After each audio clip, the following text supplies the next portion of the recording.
Greetings, fellow armchair Imagineers. Blue Dragon 5 here, hosting an anticipatory installment of Disney Debates D23 edition. Because we simply can't wait for D23. So we thought we'd celebrate a little early, because why not? Tonight's lineup boasts the following. What news should be announced at D23? Who should play Bob Chapek in a biopic? And best obscure Disney character cosplay? All right, folks, grab your lanyards and wristbands and make your way down the Mickey Mouse carpet as we take in the splendor of Anaheim, sweet, sweet Anaheim, and arrive center stage at the arena. And let's meet our competitors while we're at it. In this corner, he may not be the man from Toronto,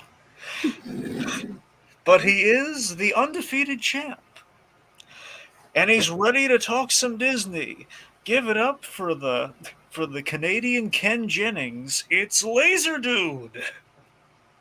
Toronto's on the flippin' other side of the country. It is the second largest country in the world. It's not even close. Anyway, hey, great to be here.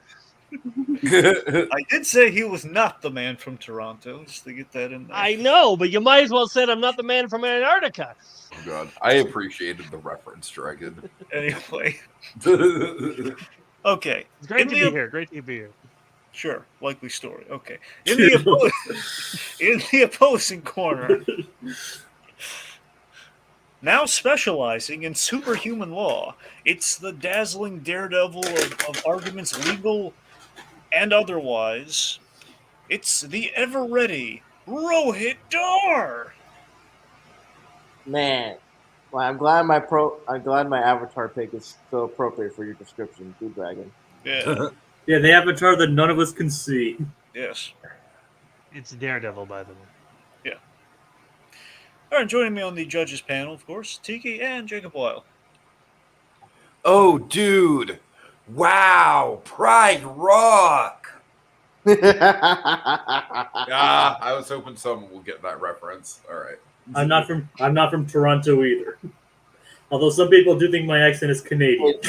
Tiki, is that a Red Letter Media reference? Or close. Your movie sucks. Oh, okay. Well, that's awful. I laughed at just the saying. I didn't know the reference, but works anyway. Anywho, right. How we doing today, fellas? I'm actually pretty excited for this one. Should be interesting to say the least. I'm hoping to hold on to my title. Yeah, we'll see. Let's do it. All right. I want to welcome the folks joining us, or soon to join us, and I want to go through the rules for posterity's sake and to re-educate our competitors, as well as our judges, because it's been a while. So we got 3 rounds. Of course, within these 3 main rounds, you get our competitors will reveal their opening pick. They will then get into their opening statement, which they say all the good, warm, and fuzzy things about their picks and why they're right. And then it's a Fantasia fight to the finish. Loud, noisy, little artful, but kind of a maelstrom of words and malcontent. So, when you hear this sound coming from our other little code judge, the cute and cuddly R2-D2, we begin to deliberate. We're going to deliberate, and whoever gets the most votes will get the point for the round. At the end of 3 rounds, I'm going to give both you gentlemen a little gift, because we love having you here. We love having you sit in your seats and just kind of talking amongst yourselves, to yourselves. We like having you here, so I'm going to offer you both a little coin. Not just any coin, the convention quarter. The way the convention quarter confectionaries with it. What? We can buy confectionaries with it, right? Yes, you can. Yeah. In theory. So, the convention quarter, the way it works is an optional feature. You don't have to flip this if you don't want to. It's there for you. You earned it. You flip it, lands heads, you could get a point. Lands tails, not so lucky, you lose a point. That's the risk. That's the game. That's the fun. And it's a whole point, not like the stupid half point. Yep. Why are you whole... complaining? That didn't even happen to you. That happened to me. No, I didn't. That's fair. That's right. You get your very own whole point, like whole milk. Da da da da. You lose a whole point. Yep, or you get a whole point all to yourself. I see you're drinking 1%. Is that because you think you're fat? Because you're not. You could be drinking whole if you wanted to. I appreciate Dragon, maybe in the future, we could give these ingrates only awards them half a point. They don't know how the game's going to go tonight, though. Anyway, so hidden in one of our rounds is the 23-cent coin. The way this works is it'll be offered to the winner of the round. It is revealed in could be in any of the initial 5 rounds. You know, the 3 main rounds, could be in the speed rounds. It is hidden somewhere on the convention floor. Let's call it. Now, I should warn. Yeah, go on, Jacob. And yours truly decided upon the names for the coins. Yes, these are Jacob Weil. Anyone doesn't like the names, blame that guy. Yep, blame me. So. Blame him for everything else. Yep. Speaking, oh, it's so funny you say that, Lazerdude. Oh God. Uh-huh. So there is a penalty phrase in effect. Could be a name, could be a phrase, could be a place, could be any number of things. Could be 1, could be 2, could be a variable minefield. Who knows? I'll tell you who.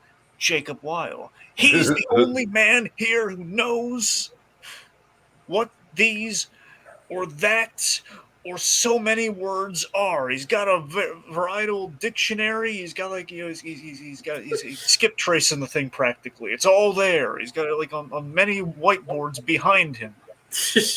My ears are at the ready.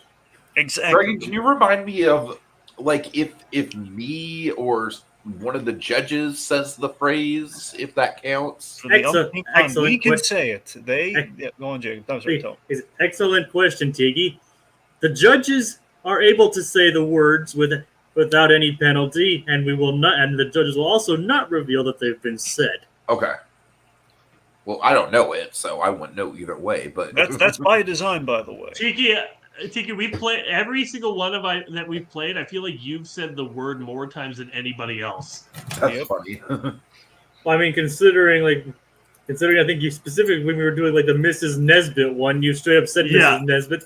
So and everybody avoided saying it afterwards.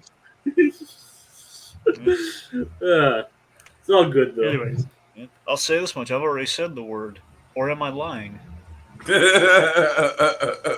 Who knows? lying? It's who knows? That's right, me. Oh God! All right. Okay, so again, so be on the lookout for that. Again, the way that works is, whoever says the word penalty, they'll have a coin. They have no choice but to flip, and let's just say nothing good happens. And keep in mind, any time after the round, the game officially begins is fair game. Doesn't matter if it's in between the rounds or when you're discussing things. If you say it then, you suffer the consequences then too. So choose your words carefully. Remember, lands heads, not good. Lands tails, just trust me, you really don't want to. From the moment the first person speaks for the first round until the very end of the game. Seriously, guys, more than last time, you really don't want this one. Oh, God. Tails. More than last time. Man, last time this was bad. I'm seriously. I gave it up because it was so bad. Jacob can attest. You really don't want it to land on tails. I'm not kidding. You really pray if this happens to you that it does not land on tails. Game over. Other person wins. It is sort of you the joke about penalty that. is literally just going to be like someone hacks into your computer and just puts a bug on it. Well, that would be telling. Oh God! So, anyway, we'll be keeping track. All right. So, of course, after the main round, we enter the speed round, in which we are taking audience questions, in which they will give us some questions we will be inclined to use, and they will judge who gets the point for those rounds. And let's just say a bunch of a myriad of crazy and wacky topics are on the table. Name of the game: first to 5 points total wins the game. Gentlemen, do you understand these rules as I've explained them to you both here this fine evening? I do. No. Understood. Well, the people who mattered said they understood, so we're just going to move on. Ouch. Well, that's what you get for being a wise guy when I'm doing the rules. So, Well, to be fair, Jacob, you're not playing, so it doesn't technically matter if you don't understand the rules. In fact, if Why he do you think- doesn't understand how the bad word works, then you Well, get why do you think I chimed in and said no? I was playing into a joke. exactly, yeah. So, let's cue a randomizer. Let's find out who's going first. Woo! And then second. Oh boy. All right. Rohith's going first. Yes. All right. Jacob or Dragon, are we going to need the randomizer? I'd like to say yes just to keep you on your toes, but no, we're not going to need to get rid All of right. it. It's making me sick. Get rid of it. No more randomizers. All right. Exactly. Like no more mutants, no more randomizers. All right. Ready? Main event time. Round number 1. So, D23 coming up. We're all eager after just having a slew of announcements at another convention recently. We are, we're all Twitter about what the heck's going to be announced, which begs the question, what news should be announced at D23? Absolutely should be announced. Like, what must we hear? So, let's see who has what. Rohith. My pick is the announcement of a Young Avengers Disney Plus show. Okay. Lazerdude. I picked a new Star Wars trilogy, we need to know. Okay. Rohit, dazzle us with an opening statement. Young Avengers, as a team, are one of the most well-received teams in all of comics, especially in recent history. They started out with a critically acclaimed run by Alan Heinberg and Jim Chones, and they've had a critically acclaimed run with McKelvey and Kieran Gillen.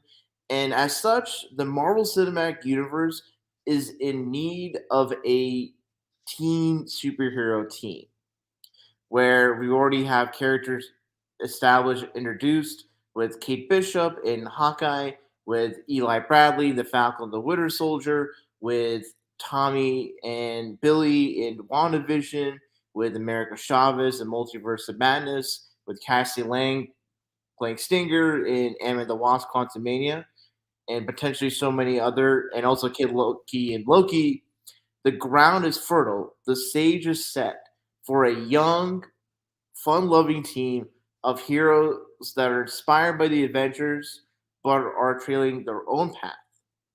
The uniqueness of Young Avengers Disney Plus show is capitalizing on the teen appeal, the coming-of-age story that Miss Marvel capitalized on and received critical acclaim for, and is introducing just an ensemble of teenage characters. We've all appreciated stories like The Breakfast Club, or just really any particular narrative where you just have a bunch of teenagers and ensemble cast, like all the high school shows that people love and care for. You have that dynamic, but set in the MCU. Not only that, but the Young Avengers have dealt with villains like Kang, a demonic entity that Wiccan's connected to, and the Young Avengers interact with the likes of the Avengers and other teen superhero teams like the New Warriors. And the potential and appeal of a Young Avengers Disney Plus show is for an anchor point. You have young people who've grown up with MCU and even younger people getting into the MCU for the first time with Phase 4. And Young Adventures is a property. It's a particular narrative hook where you have young people coming into their own and really going through sort of the similar trials and tribulations that Spider-Man had when he first debuted in the comics and the movies, the cartoons, of coming of age in a superhero world, of learning to gain responsibility, have fun, be teenagers, whatever have you. All sort of the things that one can appreciate in the teenage coming of age stories and in superhero stories mushed together to make this interesting and vibrant medley that can take great inspiration from great comic runs to Young Avengers and can, forge a new path forward in terms of the next generation of heroes in the MCU. Okay, Lazerdude. When the last we saw Star Wars on the big screen, it didn't end with a rousing sensation. It didn't end in a way that made us feel good. It ended in a way that made fans feel frustrated. It made us feel angry. It made us feel like we wasted our time. It made us judge whether the prequels were actually good in comparison. And those were all things that we don't want to have ended Star Wars on. After the Rise of Skywalker, we have not had a single Star Wars movie come out. We've had a lot of shows come out. We got, the the Bad Batch. We've gotten Kenobi. We got Andor coming out. But even some of those have, Kenobi was not well received by audiences. And I feel like Star Wars fans are feeling a little hopeless right now. Sure, you got Andor coming out, and it actually looks pretty good. But Andor is not necessarily a character that's going to hook in the masses. That's going to appeal to hardcore Star Wars fans, but it's not really going to do anything good. So what do we need? We need to see a new Star Wars trilogy on the horizon. We've heard many, many times that Taika Waititi is signed on into a deal, or at least something, has something going on. We don't need to see a trailer. We don't need to see anything really. All we need to know is if this before the events of the movies, or is this after? Who is it following? Is it following Jedi? Is it following Sith? Is it following the Republic? Whatever. You just need a little bit of setup, and that's all we need. We just need to hear that Star Wars is moving forward as a franchise. We don't need any big platitudes. We don't need a trailer with somebody pulling a lightsaber out and you see it. Oh, this one's colored turquoise or whatever. It's not about that. It's about giving Star Wars fans something new on the horizon to look forward to. And I feel like now is the time. It's been 2-3 years around there since since the Rise of Skywalker came out. And I feel like that's given them plenty of time to figure out what direction they're taking their franchise and move forward with it, that they can at least reveal a little bit to us what the plan is for the next Star Wars trilogy, just to get us excited and give us a new hope. All right, boys.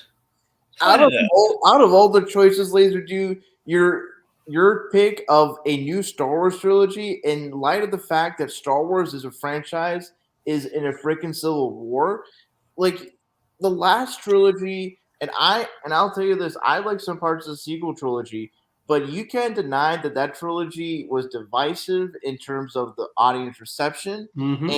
And Lucasfilm has not, outside of the TV shows, really done any work to, gain a groundswell of support. Mm-hmm. And I feel like I feel like I'm just talking. I feel like you're just gonna put a trump card.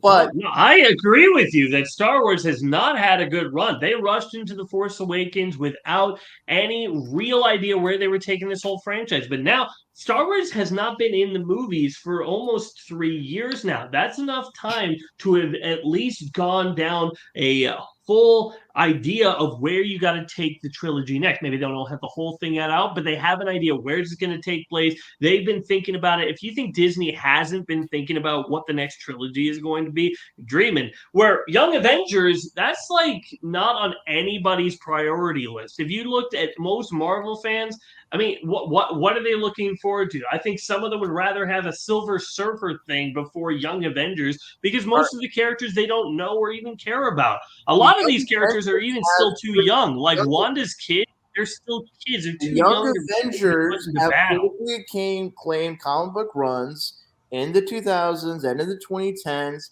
And as such, What's an acclaimed comic book run these days? no, but like All it takes is you sell 1,000 issues, and everyone says you. but there's a solid base, but there's a solid, source material. And the fact that in Phase 4 we've seen several Young Avengers members pop up through projects, clearly the Marvel Studios and Kevin Feige especially are wanting to set up a Young Avengers project.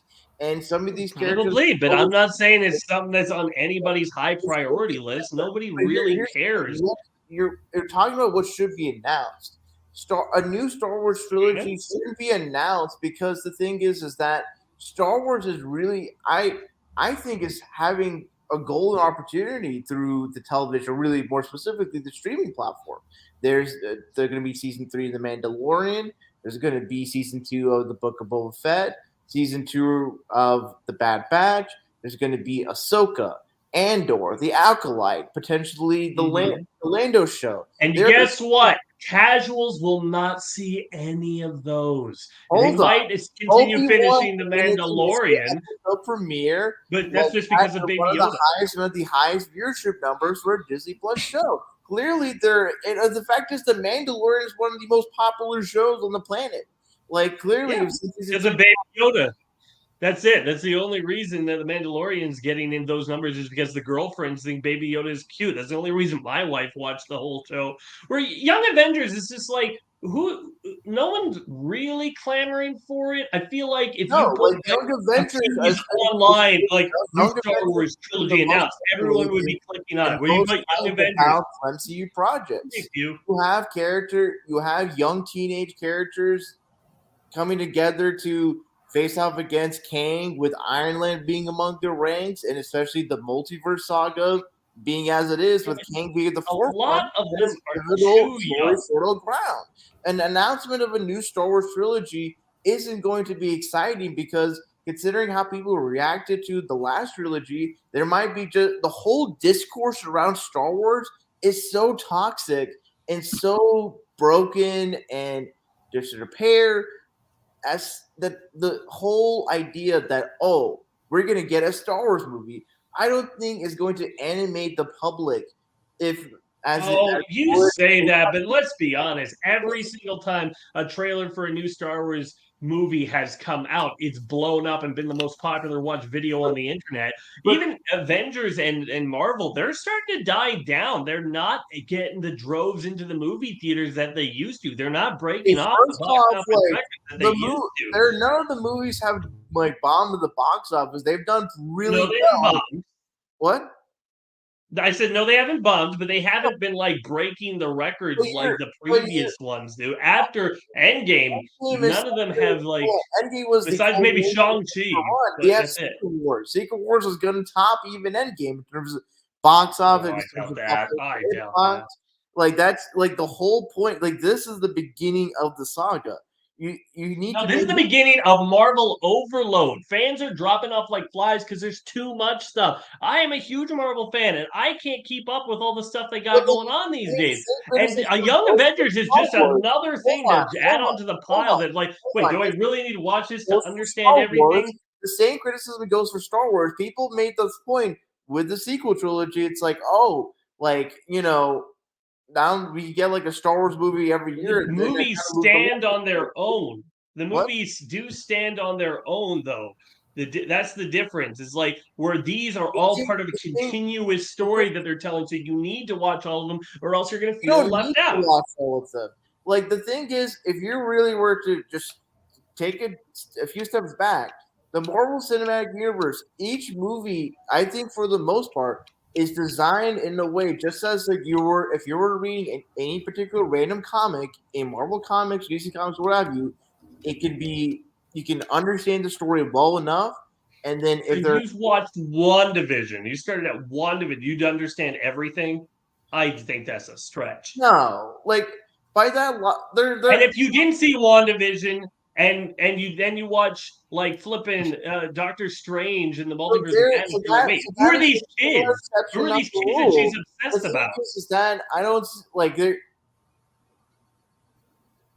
And now you do Young Avengers. That means if you haven't seen Captain America and the Winter Soldier or Falcon and the Winter Soldier.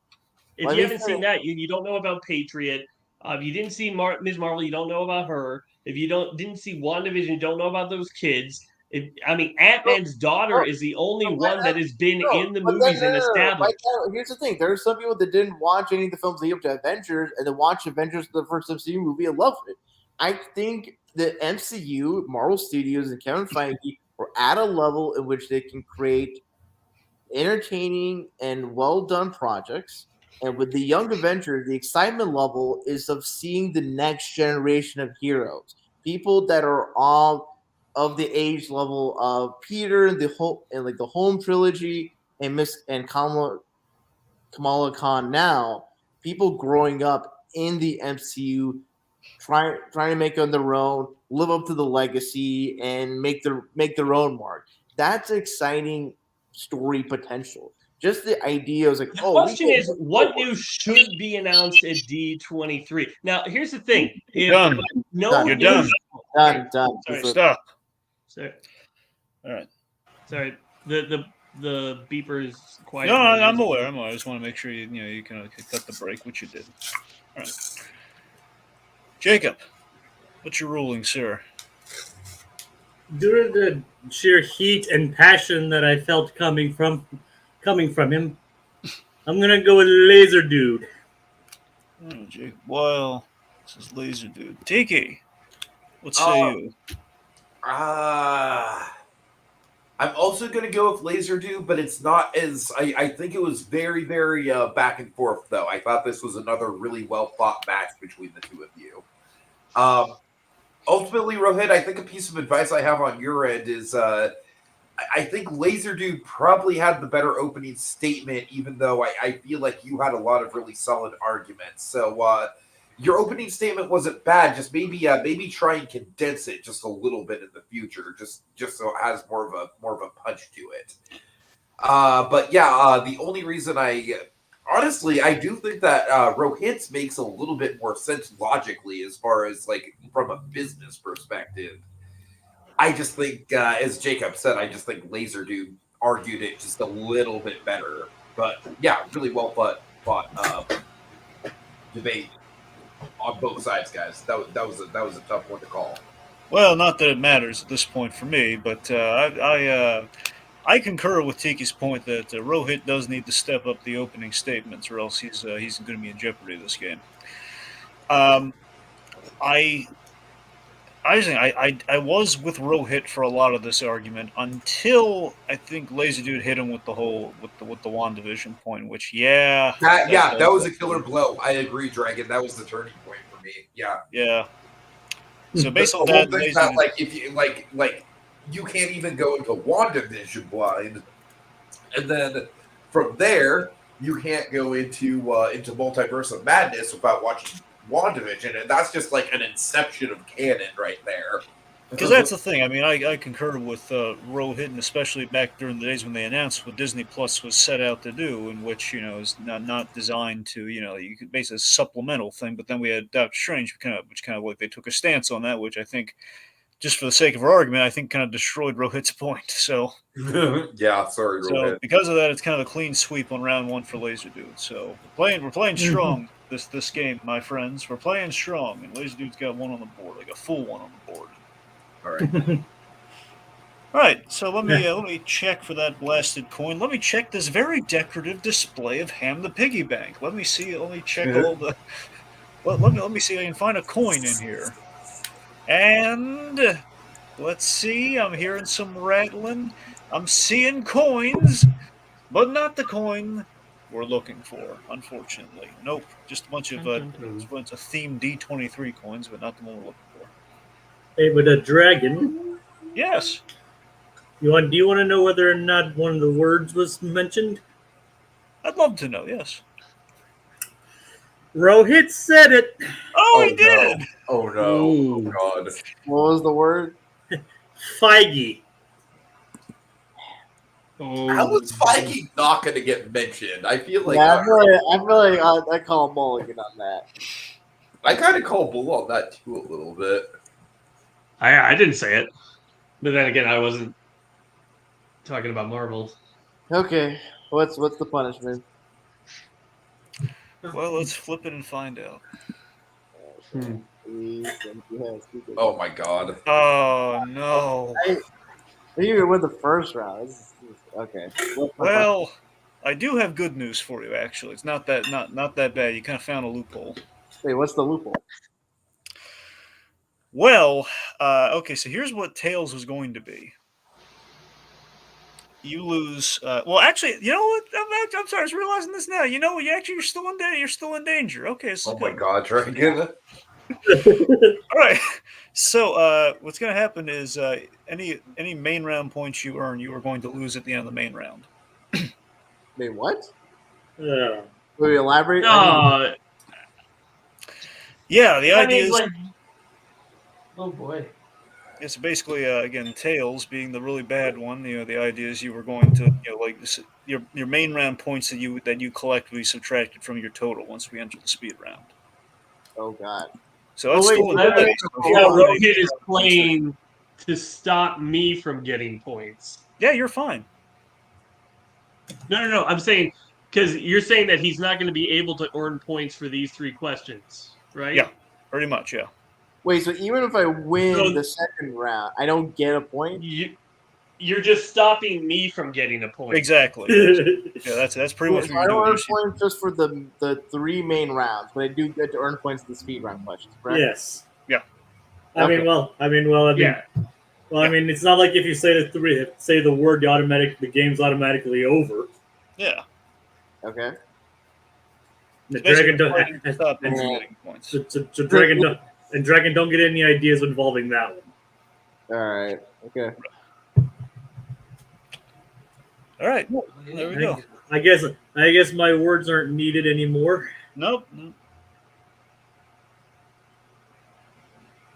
All right, moving on. Yes. All moving right. on. Here's a question, guys. I got a question for you. What? If he, let's say Rohit beats me in the next round and the coin is there, does he get to flip to keep a point? If he wins if he finds the hidden coin and he won that round and he flips it, he will he can keep that point. He can keep the hidden coin point. Okay. Yeah. And obviously he can't lose a point on that because he can't go negative. Exactly. Yeah. That would be awful if negative wasn't allowed. Yeah, no negative this time. Well, let me this way. Negative's not allowed this time. Oh, okay, that's relief somewhat. Jeez. And for the record, it was very easy to talk about Marvel without bringing up Feige.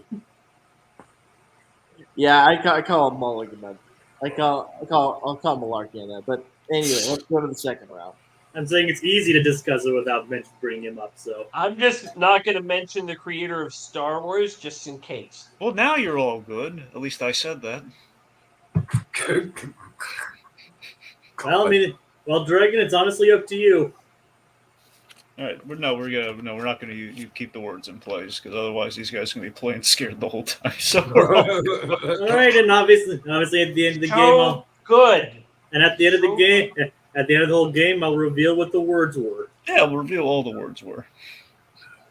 All right, but on to the next round. All right.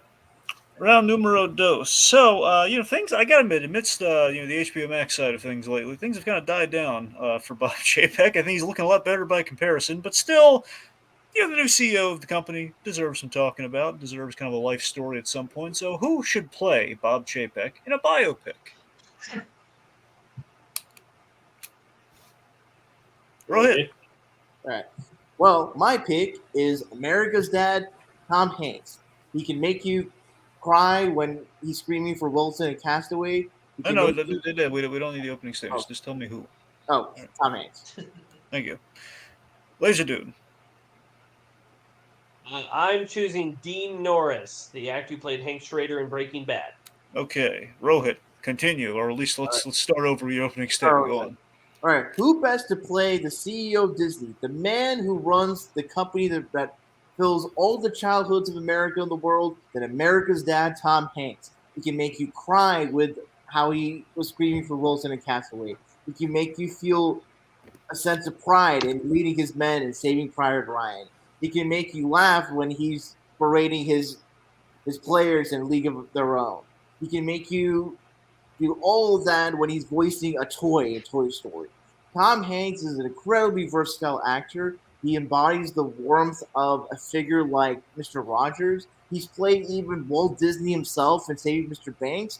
He has the aspects to play Bob Chapek in a human and soft light. You There are often issues or things about Bob Chapek that that some people here would provide.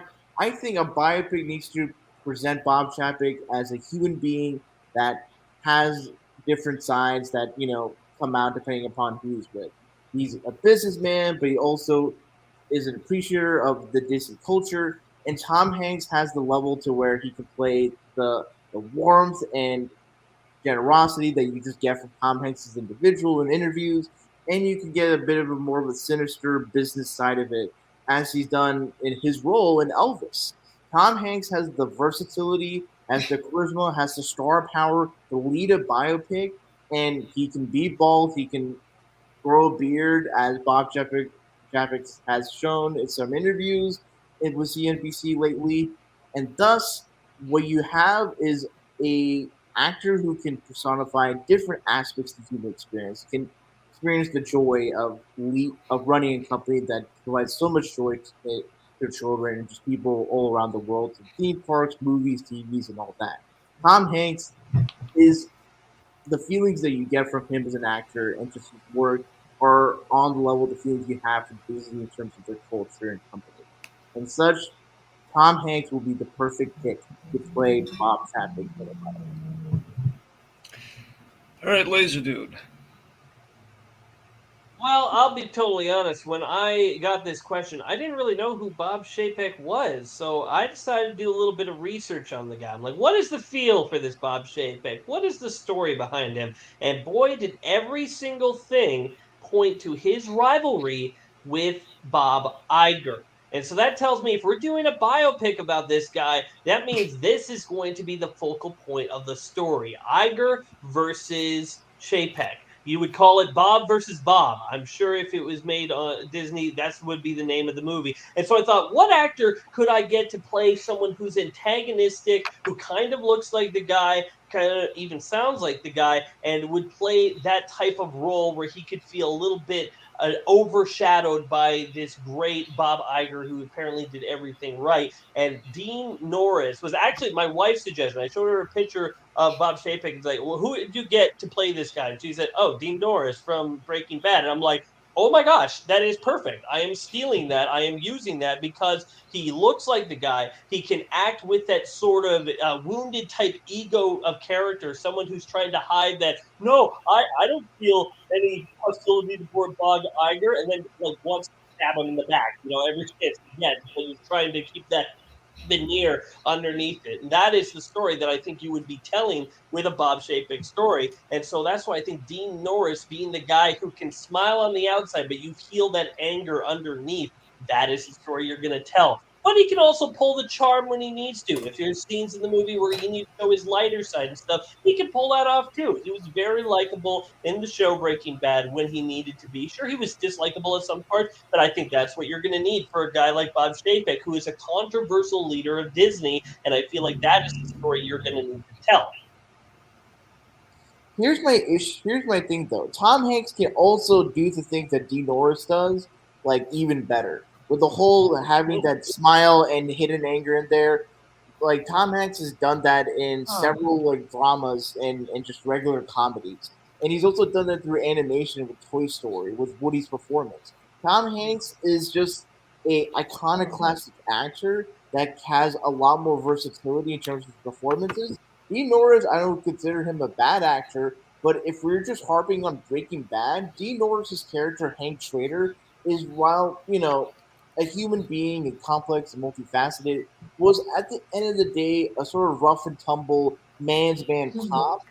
It was supposed to be a DEA agent, and Bob Chapek doesn't at all have that kind of energy or vibe. Bob Chapek is kind of, the interviews I've seen him, very soft spoken, very like deliberate in his speech. Right. He just keeps off a certain an image. Rohith. What? Tom Hanks is Walt Disney. You can't have him play another CEO and not compare his If Tom role Hanks already. were to play Walt Disney, it would It's just also make since he played Walt Disney so good. It's like now you're basically by hiring as it, you're saying he is as good. Bob Chapek is as good as Walt Disney because he deserves the same actor. Well, Walt Disney is not at all that really much of a good guy historically speaking. Walt Disney like broke up like Yeah, labor but if this movie unions, is going to and happen, it's he got to worked be with by animated Disney. success. He just has good marketing. Like those this like outrage and faux air and this like issue with comparing the two. Walt Disney was a businessman at the end of the day that knew how to market himself, and Tom Hanks just knew how to play the legend, the image that Walt Disney portrayed himself. No, And no, that's it what I'm just talking doesn't about work. is that Tom Tom Hanks. Hanks is the father. You said it yourself. He's America's dad. He's supposed to be somebody everybody and likes. I I have think that never was really even seen his character him ever play somebody like insecure and yeah. like, I mean, in Elvis, he plays this very manipulative. yeah, Elvis. This last one is the only one where I could see anything. Sure, neither, but even the there, thing is the guy's an overt but scumbag con artist. Tom Hanks has that versatility. I don't think Dean Norris is able. I think Dean Norris can play the aggressive, business-minded, but I don't think Which he is can. what you're gonna need. No, Heck, but Tom Hanks would be a great casting choice with Bob Iger. Tom Hanks can do the business angry side. Like he's shown a No, level. he's gonna be the one that everybody likes. And Tom Hanks can show like the soft, nicer side. Like Bob Chapek is not this like yes, we hear stories about his rivalry between him and Bob. No, that's all it is. I'm looking at it's not all there is. Bob Chapek is like there's more to him as a person, and I think Tom Hanks is able to portray that level of like dimensionality. You didn't make like this movie in order for the movie to work. It can't just be just a hit piece. It can't just make Bob. You were talking about he's going to be all fluffy and nice and everything. No, I was the one that said the rivalry of Bob Iger. I'm saying at certain times, or like when he's public facing, he can be very charming, very lovable and all that. But behind the scenes, when he's like trying to like make business moves, he can have that ruthless streak. I think Tom Hanks has a lot of range. Tom Hanks will have to have prosthetics on his face in order for him to look even close to be like him. Dean Norris looks like him, and honestly, I looked at clips of both of them. Dean Norris even sounds like him. And then Tom Hanks grows a beard. Tom Hanks can grow a beard like any other regular middle-aged guy. The guy doesn't have a beard. No, Bob Chapek has a beard. Check the CNBC interview that he did in August 11th. Well, I'm looking at a photo of him right now. He doesn't have a beard. No, there's a beard. Once in his life. Bob Chapek has whiskers and a beard in a CNBC interview that came out on August 11th. Maybe, but I'm scrolling through photos and I don't see a single beard. Either way, he naturally looked like Dean Norris more than Tom Hanks. Here's the thing: Tom Hanks can still can shave his head and just be bald. But Tom Hanks you not at all illustrate to me that Dean Norris has like versatility as an actor. In order for versatility as an actor, the way he played Hank Schrader in Breaking Bad was someone who you hated at the beginning. You hated him, and that by the end of the character, he was the only one you were really rooting for. Like if that's not versatility, I don't know what is. That is very at least how I would think Tom Hanks can play Bob Chapek is he can portray him as a businessman that is very image oriented, image focused. And thing is, Disney is a corporation, Disney is a culture. It's all about image. It's all about how it presents itself and the balance between the public facing and what your inner self is. I think Tom Hanks is. If you're telling the story of Iger versus Chapeck, and you're looking at them, you need Chapeck to look and feel like he's the one on the outs, where Tom Hanks just doesn't feel like someone on the outs. He's the one you look up to. Tom Hanks has a long, lengthy career of doing slalom, doing comedy, doing thriller. He can do everything. And as such, I'm not saying he couldn't do it. I'm saying that Dean Norris would do it better. It's more in his wheelhouse. That Dean Norris is the best pick, and I don't think you've emphasized him. You're really emphasizing just because he's a bald guy who's like slightly. That's what your argument is. He has to play a more complicated character who you both dislike and like at the same time. That's the thing. Tom Hanks in the Elvis movie, I disliked him the entire time. Whenever he's in anything, I like him the entire time. And thus can very much slip in the shoes of playing another big figurehead of Disney. This is a walk in the It's park. weird that it's just. It would just be weird. Don't you think everyone's like, why would you cast Tom Hanks? He's already Walt Disney. Bad can just go into a role of a CEO of a company whose sole purpose is to sell image of joy and happiness. But he's already Walt Disney. What? I said, but he's already Walt Disney. Okay, that's enough. Enough. All right. Okay, I've heard enough. Tiki. Ooh, wow. Okay. That got intense. Z&K says he admires the hostility this round, and yeah, I agree. The hostility there, man. Oh, that was intense. That was intense. Hostility towards each other. We were the Bob Chapek and Bob Iger. Yeah. Okay. So I think on paper, Rohith really had an uphill battle, specifically because of the Walt Disney thing with Tom Hanks. I really do think this was a very even match, but I will tell you what the winning shot was for me. And that's kind of a 1-2 punch of Lazerdude. I think had a much better pitch as far as the actual movie goes with the whole Bob Chapek versus Bob Iger of it all. And in the back of my mind, I was like, okay, but who would play Bob Iger? And then Lazerdude comes back in with a punch of like, Tom Hanks would actually be a good Bob Iger. And I'm like, fuck. You got him. You got him. So Rohith, holy shit, man. Like, honestly, I've never seen someone like fight back that hard. But, God, I can't argue with some of the logic. But I really appreciate how hard you're fighting this. So, you know, I hope you're not getting too frustrated with all this. But my point does go to Lazerdude. All right. Jacob, where are you voting, buddy? I'm voting for Rohith. Okay. All right. You have a reason why? I like this argument better. Good enough. Okay. Yeah. Honestly, I think he had a much stronger argument. All right. Yeah. So again, it was very well thought. I gotta admit, guys, you are kind of talking over each other with the hostility, so we might want to break that up a little bit. Yeah, that wasn't so much of a debate as more of a shouting match. I admire the passion. Yes. Yeah.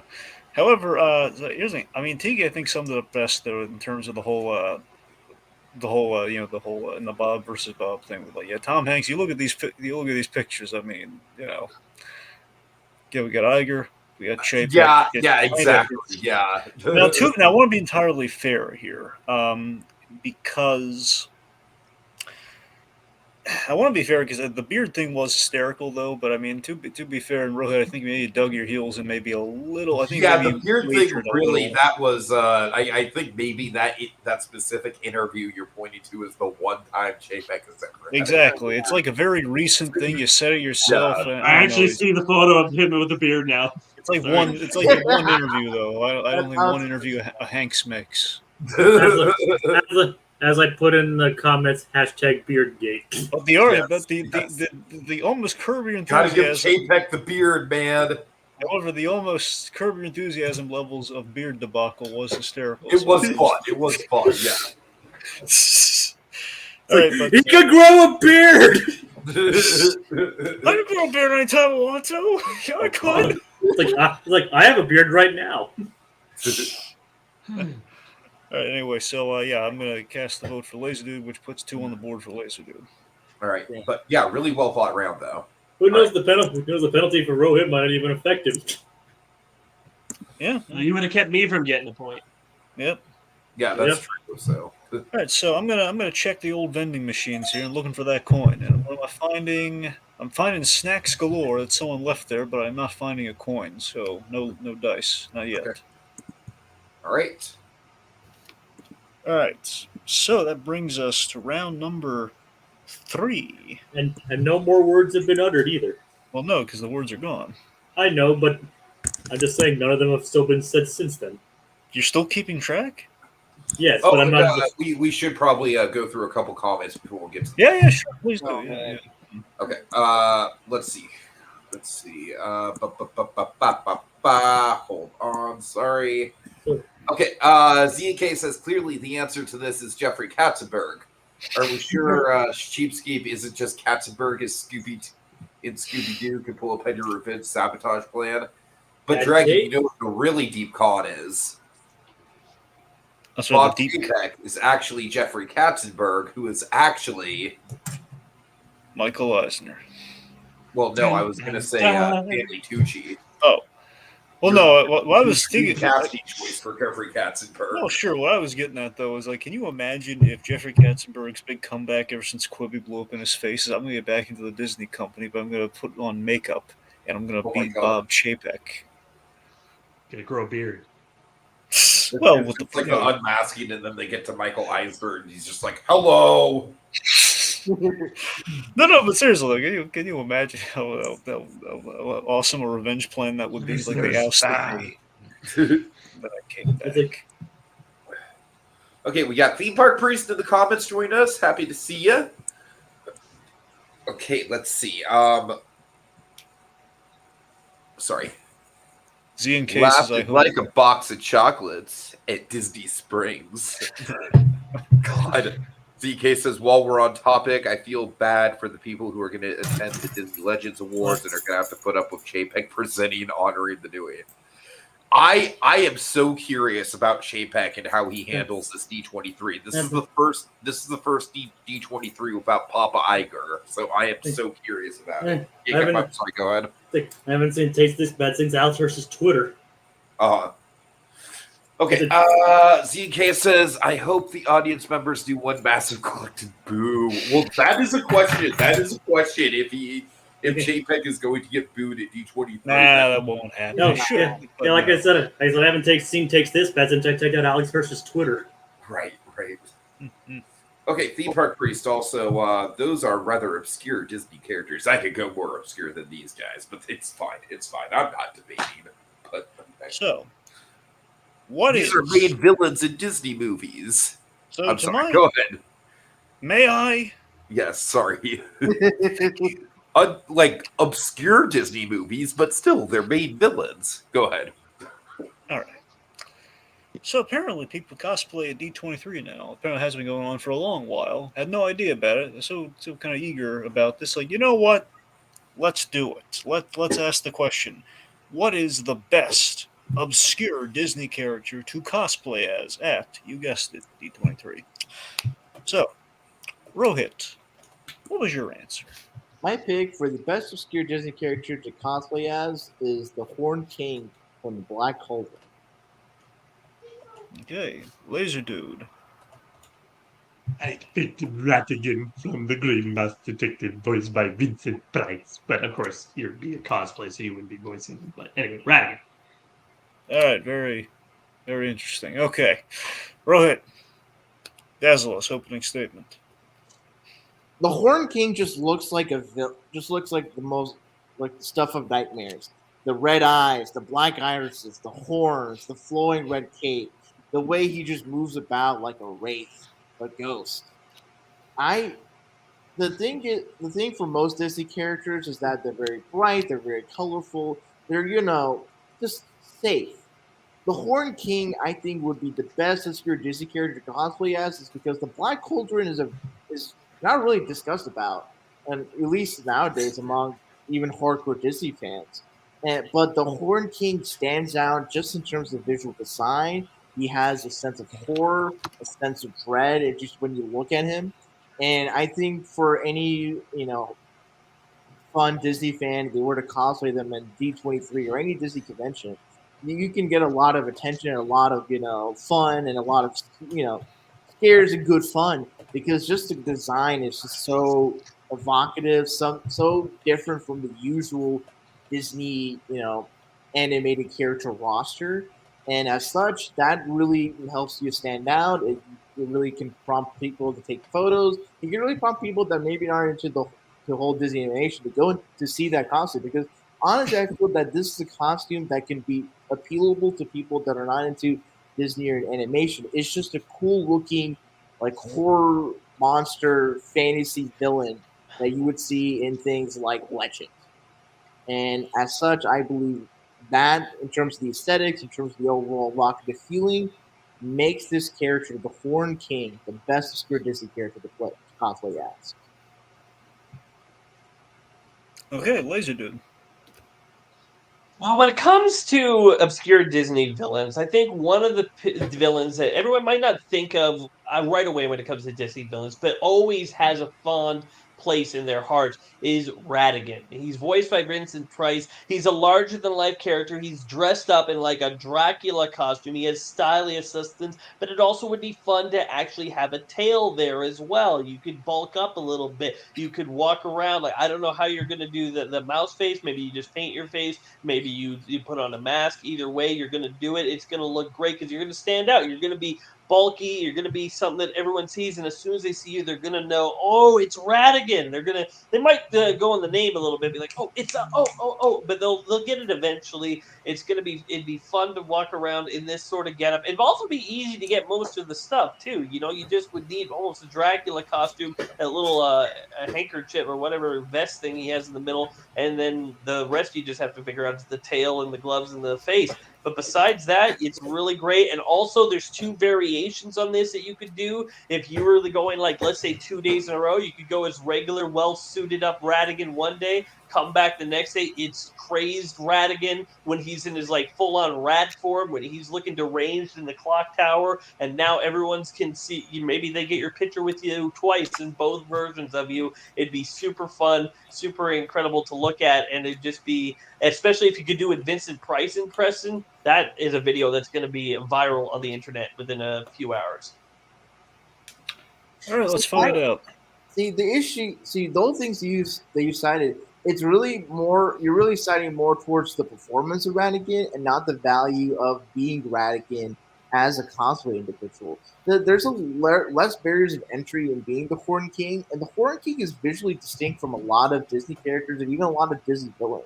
That I think in him, and he or she, whoever is cosplays the Horn King, can really visually stand out among a row of other Disney characters at D23 or any other Disney convention. Whereas Dr. Ratigan is just, he's the typical, like, anthropomorphic animal wearing human clothes. It's nothing really that stands out. It's nothing really that, what you're emphasizing more is just a performance, and not every cosplayer can do a performance or decent impression of Vincent Price.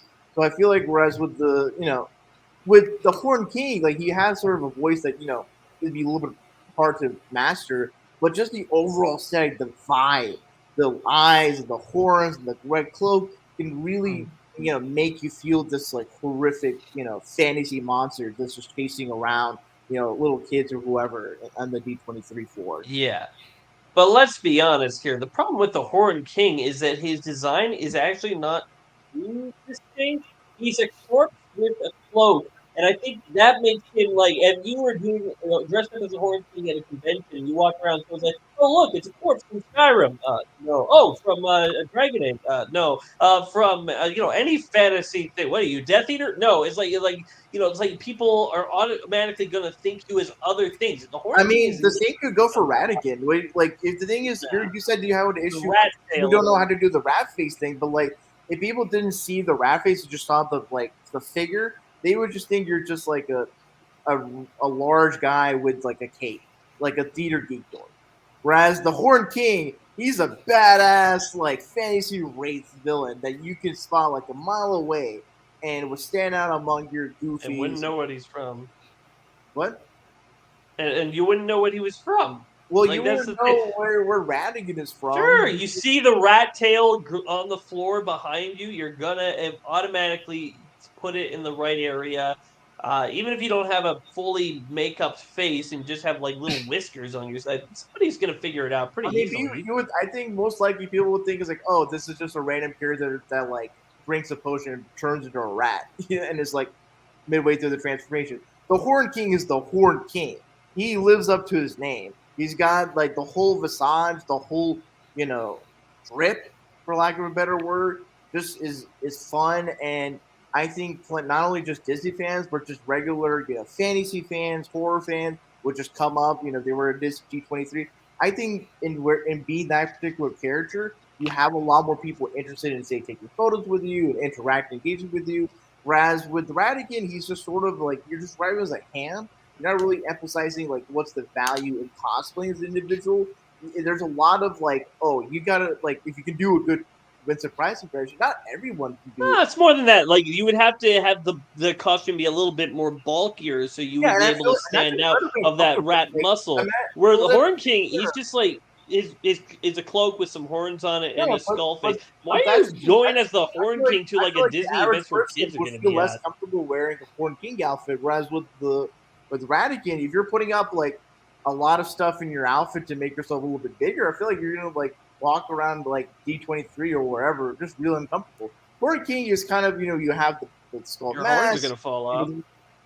I mean, you can. I mean, people can wear like have like those It's cat on a people can wear hoodie. cat ears. Like, how are Those you flip going to off. make him stay up? I think it's tape.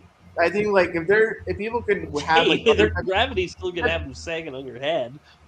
I mean, you can. I don't think that you can just probably like draw the horns, or maybe the horns not as big as they are in the movie. But I feel like there's the barriers of entry in making a decent Horn King outfit are less so than making an even decent Radigan outfit. I feel like there's a lot more play with the rat element and the whole 2 day thing. It's like that's just a lot of work. Whereas the Horn King, you see him, But it's you not see what you saying get. like we That's are. you have It's not there. saying like an experienced cosplayer is dressing up as. Just like best obscure character to cosplay as. So I'm viewing this as somebody in the hands who can do this sort of thing, is well experienced in it.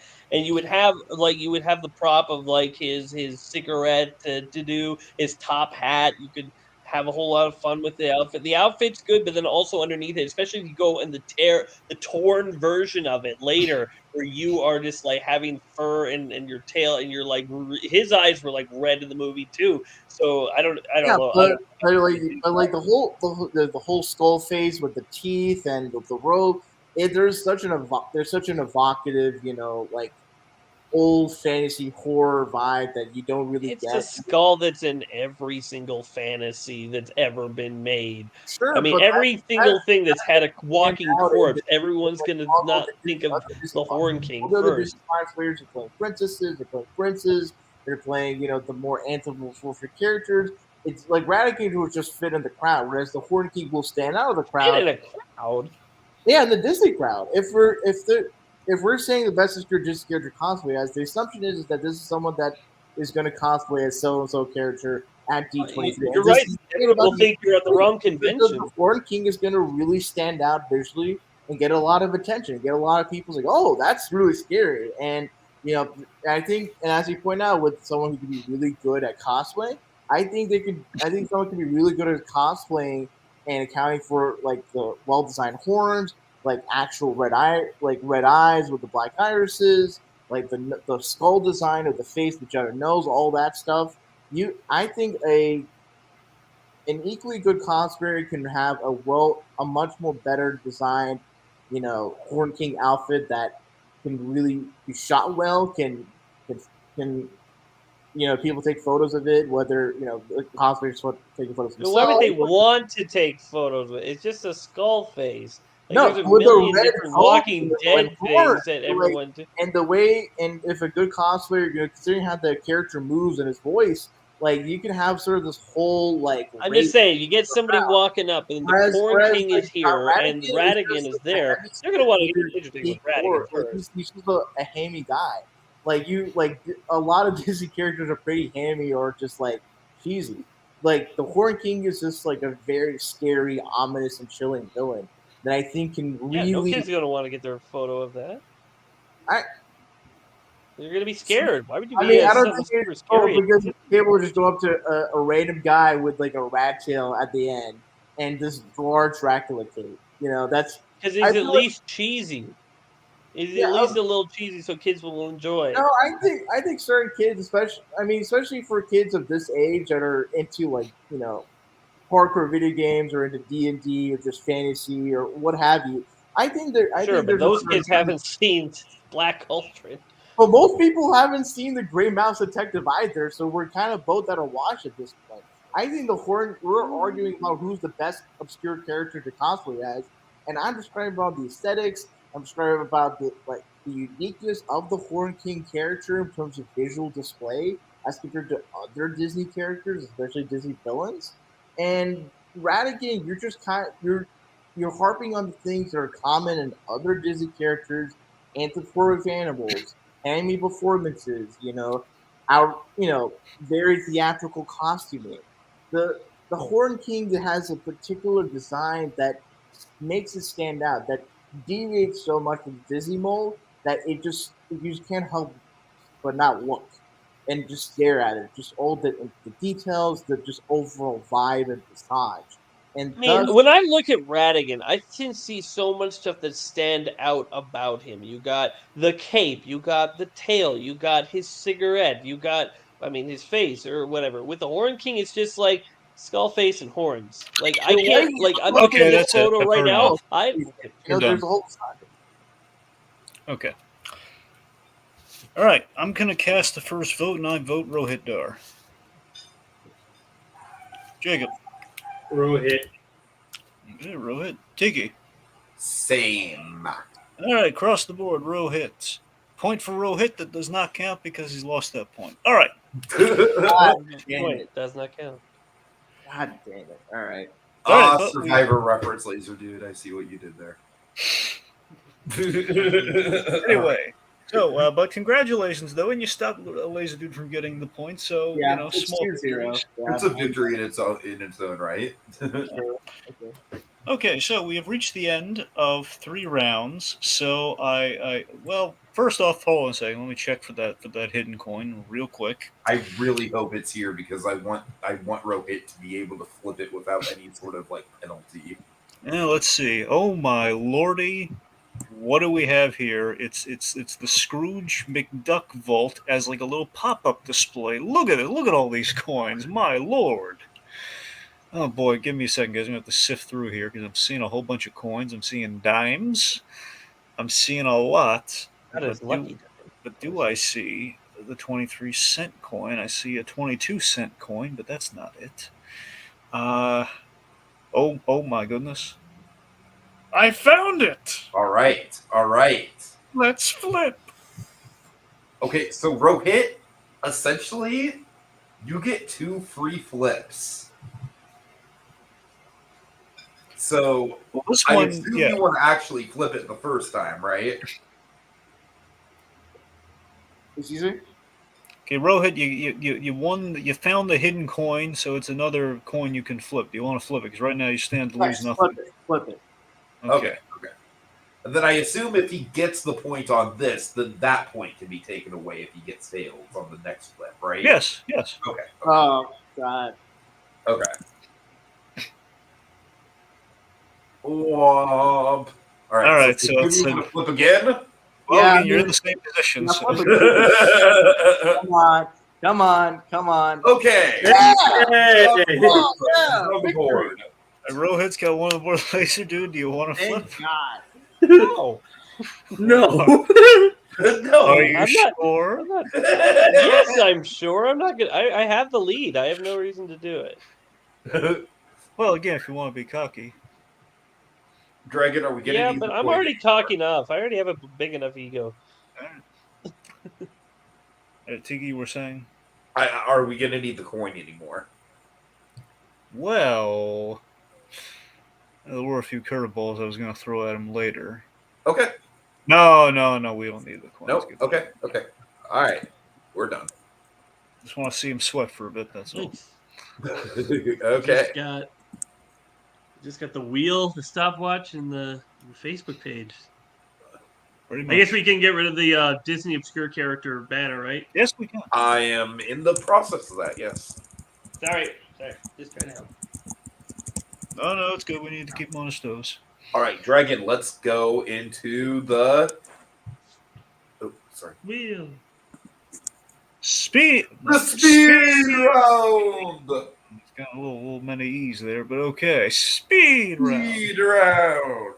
All right, so the way this works is, we've now entered the speed round. It'll be 30 seconds followed by a 15-second rebuttal. Again, in terms of judging the rounds, it won't be like a 3-party system. It'll just be, kind of on a whim and kind of who suits our fancy in terms of judging. But also, we are taking audience questions. So, audience, I'm talking to you. Yes, you. No, not the guy on your left. You. So, folks, By all means, if the guy on your left wants to submit a question too, we'll take it. yeah, we'll take it. But right now, I'm talking to you. We'll talk to him later. Yeah. So, guys, if you want to submit a Disney or ideally D23 related question, we'll be happy to take it, and we'll throw it to these guys, and you get to judge who made the better argument. All right, So, Drake, Howard- we already have one submission from Theme Park Priest, although I'm not quite sure because as far as the as far as Theme Park Priest question, Drake, do you want to go with it, and I can explain what some of the options would be for it? Well, I mean, I I didn't don't think see it's. anything of D23. That's the thing, we haven't seen any of it yet. I don't think we can really use that question, Tiggy. No, I think he's just maybe just in general, like would it be the parks presentations? Would it be the Disney Legends, Marvel? I mean, do you guys feel Theme Park qualified? Priest, maybe Theme Park Priest. Not really. I haven't looked up anything, and I feel like just Okay. hearing like two I'm getting the words. sense we should probably go with a different question. All right, that's fine. Theme Park Priest, by all means, shoot us with a different question, because Lazerdude is not necessarily up to speed. Well, on Theme that. Park says it's in general, as in there's in generally which is like the best presentation at D23, but perhaps just for simplicity's sake. Also, I don't know. I kind of feel like Lazerdude also might not be in the know about who's a Disney legend and who's not. Right. Yeah, that one I didn't even know about Disneyland until these. All right. Shoot, guys, I'm sorry, guys. I appreciate the questions, but you guys got to get a little less Dragon, is there a way we can solve this? Well, again, I think we have a question that involves a Disney. We have a Disney legend related question coming up, so I think you guys let's try to avoid the Disney legend questions okay. if you have any. All right, sorry, guys. I feel bad not being able to take questions, but we got to cater to the players here. So we do have some questions that involve legends, but unless Rohit is just as uninformed as I am, then it's fair. Oh, I'm uninformed. That's the names they the win problem is, in order to take Z and K's question, they would have to already know the list of who is a legend and who is not. Exactly. The point being, Jacob, yes, I think they already said the whole thing about that we have a legends related question, so we're going to get to that regardless. And the answers are relatively well known people anyway. Yes, that's true. This is true. Yes. Right. Okay. So, I guess with that said, Jacob, do you think we should hit him with the wheel question or a different one? Well, let's end with the wheel question, then the Muppet question. Okay. I like that. All right, so let's go to the wheel of legends. All right, So, step right up, folks. Round and round. Where will it go? Nobody knows. Dragon, I'm sorry. Go ahead. spin the wheel, win a question. So, let's see. Rohit, you won last time. Do you want to spin first, buddy boy? Or you want to spin second? I'll let Lazerdude go first. All right, Lazerdude's going to That's go very kind of you. first. Let's see what he wins. He's winning. Kirby. Jack Kirby, Jolly Jack, for the Lazerdude. It's same Jack Kirby from comics, right? Yes. Yes. How many Jack Kirbys do you know? I just didn't know Jack Kirby had anything to do with Disney. Well, no. Well, Marvel's part of Disney, so. And they named him a Disney legend. Yeah. Okay, fair enough. I know about Jack Kirby enough that I can do that. I certainly did have hope Google so. ready to go for some of these names, but that was my own fault. I was given the option to discard any. So if I had anyone. All right, Rohit has Tony Baxter. You know who Tony Baxter is. Yes, he created Big Thunder Mountain, Star Tour, Splashdown, all the. Okay, you got it. Okay.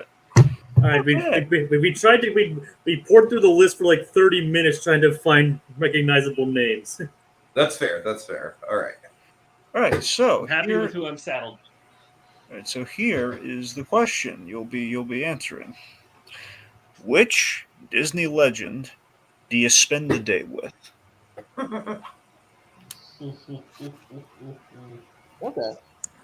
So with the picks from the wheel, we're going to be answering. We're using them to answer that particular question. Yes, using the answer you have, your assigned answer. It's as in Lazerdude's going to say why why you should spend the day with Jack Kirby if he were back amongst us, and Rohit is going to be arguing you for Tony Baxter. Like, why should you spend the day with Tony Baxter? And we didn't take their living status into account or not. Right. Yeah, I would hope so. We just assume they're in their prime. I'm just carrying his Yeah, yeah. corpse all around town. It'd be so much fun. We're just saying you don't have to take into account the fact that they're dead. That's all I'm saying. Weekend at Bernie's too. Weekend at All right, Kirby's. Okay, let's bring it in. All right. All right. All right, so remember, time on the clock. So whenever you start speaking, it starts a-going. All right. I believe I'm first, right? Mm-hmm. Yep, you got Kirby.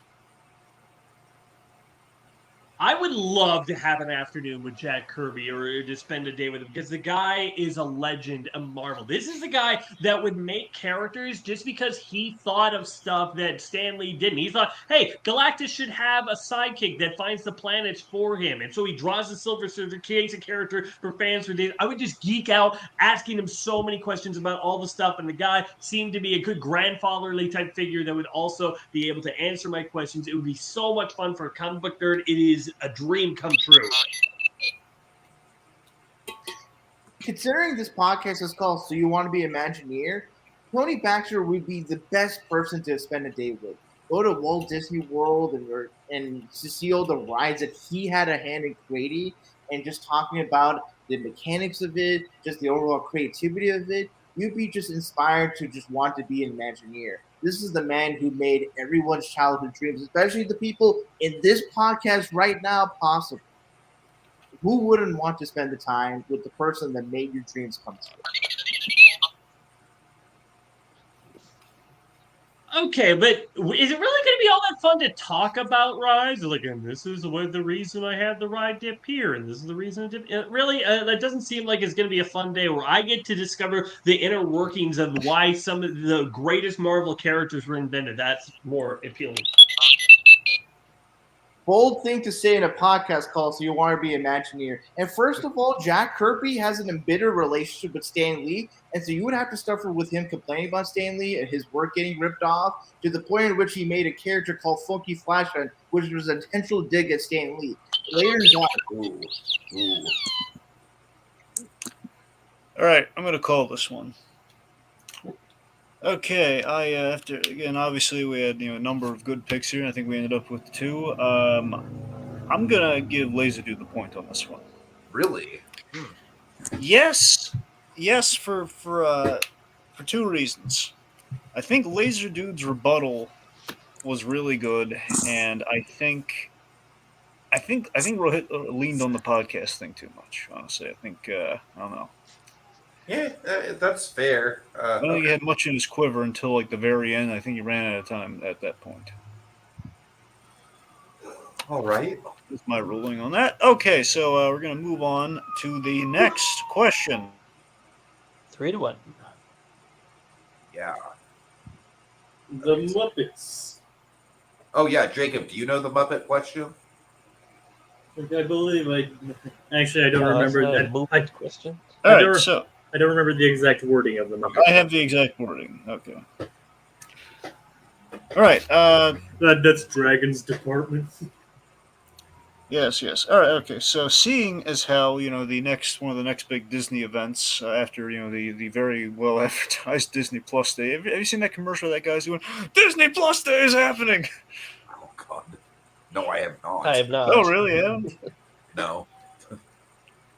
Anyway, so after Disney Plus Day, there is soon to be. I assume this year is. I believe they're going to have it this year. Regardless, the next big Disney event is the Investors Day meeting. Oh, I remember the Investors Day meeting when that last happened. I remember that. So this begs the question: which Muppet, besides Kermit the Frog, should give the Investors Day presentation for the Muppets? Because each department kind of has kind of a spokesman. They kind of talk. Kind of the head of each department kind of gives their spiel. Miss Piggy. All right, so Lazerdude said Scooter. Yeah, Lazerdude said Scooter. Scooter. Mhm. And Rohit, you said Piggy? Yeah, Miss Piggy. Miss Piggy. Thank you. Okay. All right. All right. You ready? Yeah. No, when it comes down to it, Scooter is the right-hand man of the Muppets, and he's a person working everything behind the scenes. He's running the show. He's the backstage guy. So an investor or this sort of event that he's going to, he would be the perfect one to speak on behalf of the Muppets. He's the guy that's going to take it the most seriously. He's not going to goof around like Fozzie or hog the spotlight or anything like that. He's just going to be himself, tell it straightforward, and give a great presentation because that is what Scooter does.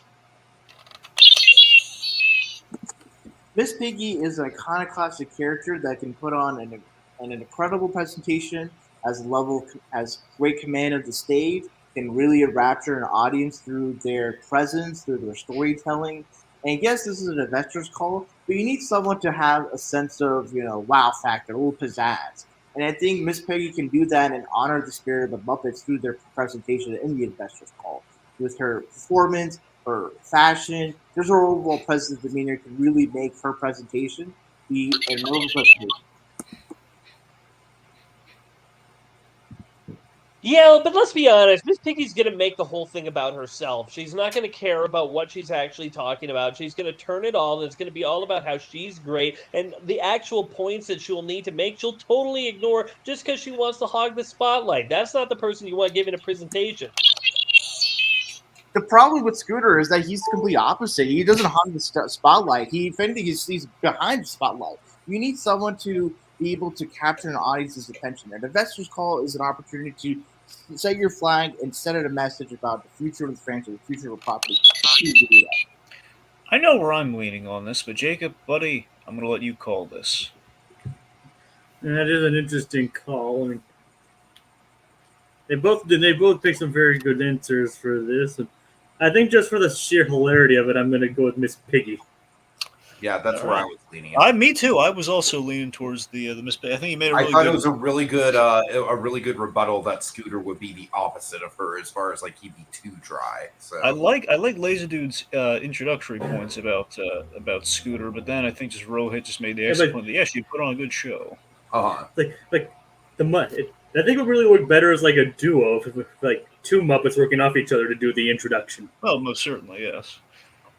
All right. So that's against right. But that wasn't the question.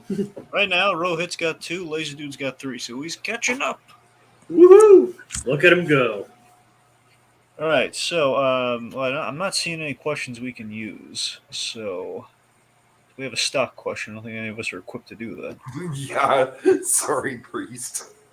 It's not honestly. It's not just the fact that it's a stock question. It's the fact it's not really like an easy. Like you can't just use like a one kind of a name or word answer. So we're not. Right.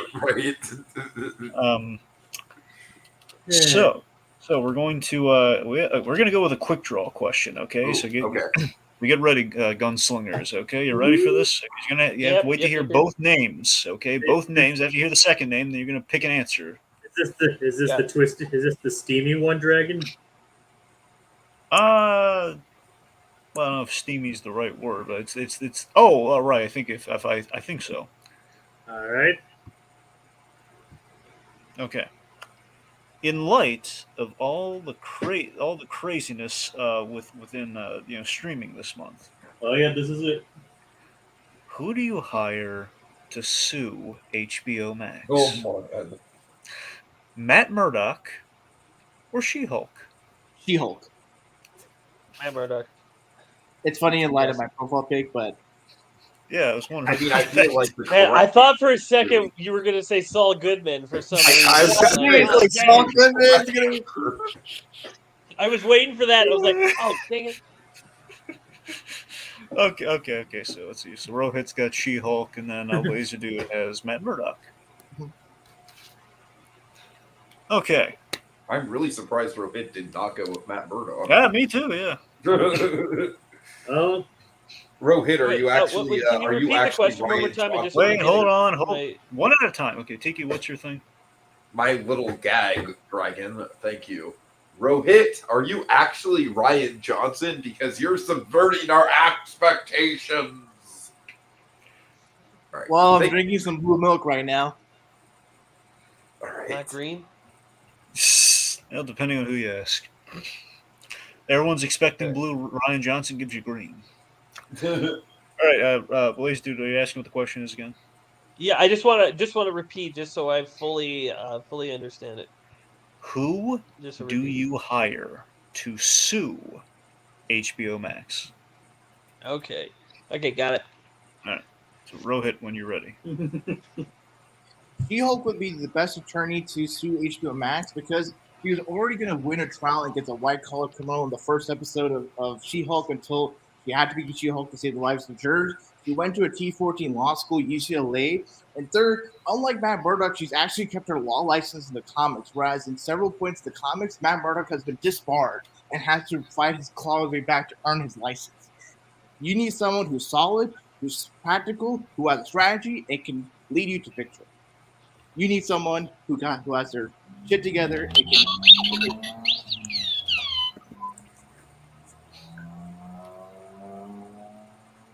Matt Murdock is the go-to choice because he has an ability that nobody else does, which is to hear people's heart rate to know when they're lying. That is an ability that will come in handy and has come in handy for him in the past to know when somebody is lying or not. If he has to ask a telling question and he knows that they're lying, he can press on that. He can hit on that. If he's like suing somebody and somebody is nervous, he can feel that. He can sense the sweat off of their brow. He would use his abilities and his loyal skills together to get the best option to suing HBO Max. The problem with Matt Murdock's ability is that one's heart rate is not indicative of their capacity to telling the truth or not. If anything, there's been lots of studies debunking the notion that heart rate monitors are indicative of a person's truthfulness. They've been inadmissible in court, and as such, Matt Murdock's abilities would not even help to aid him in his ability to release the truth.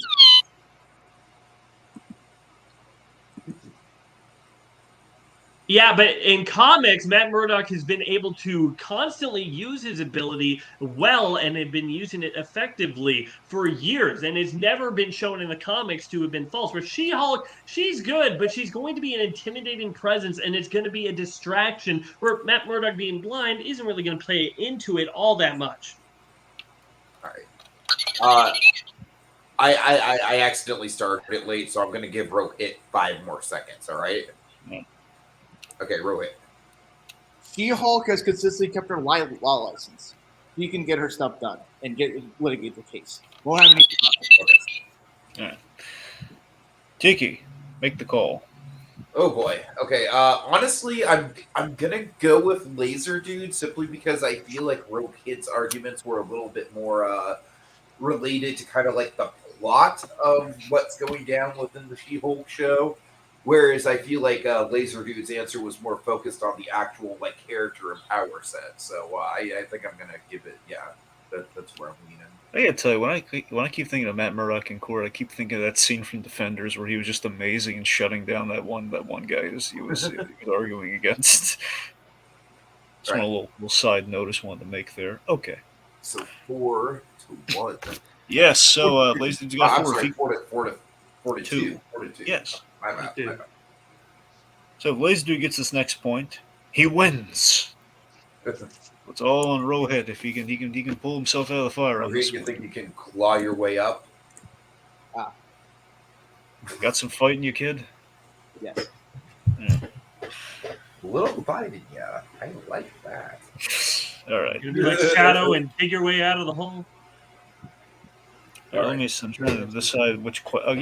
There's a topical question we probably should try. Dragon, what I was also going to throw out, like we haven't really touched on a lot of perk stuff, but Well, I don't think we really have much part all right, related. what's your topical question?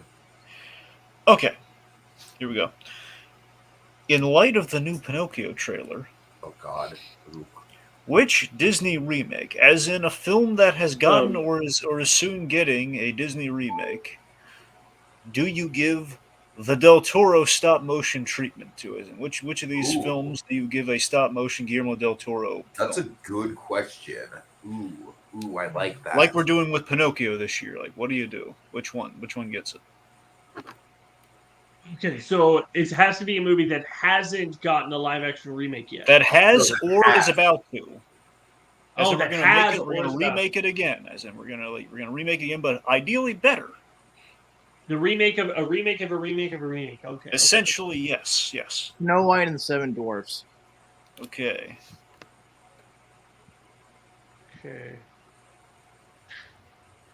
Ooh, this is.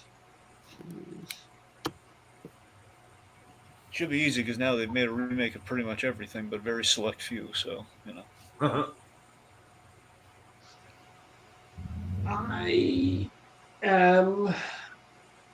I am going to choose the Jungle Book. Okay, Jungle Book. All right. Give me 1 sec. Sorry. Okay, whenever you guys are ready.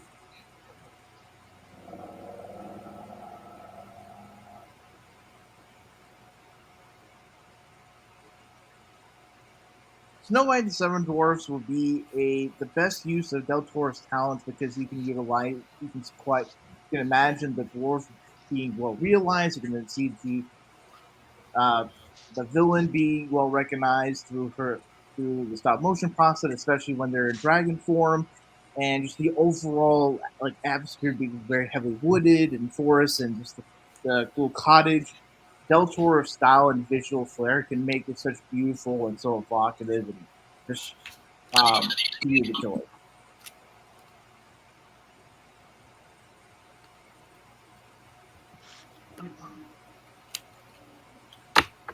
Claymation is going to be a perfect thing for the Jungle Book because there's so many different. We've seen the Jungle Book told in so many different styles. This is not one, and I believe it's something that would be unique to the world. To see all the different animals in this unique style, to see the jungle in its bright, vibrant colors, to see the movements of the character through it, it would all be quite stunning. But on top of that, it would also give you an interesting take on the story because you could do so much with it in terms of Ka and the way they move around. You could do it in a way that was never been able to do in live action.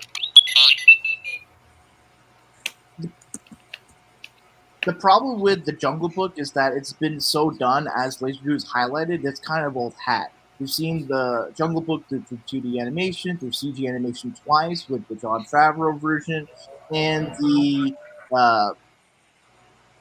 Mowgli version with in the circus.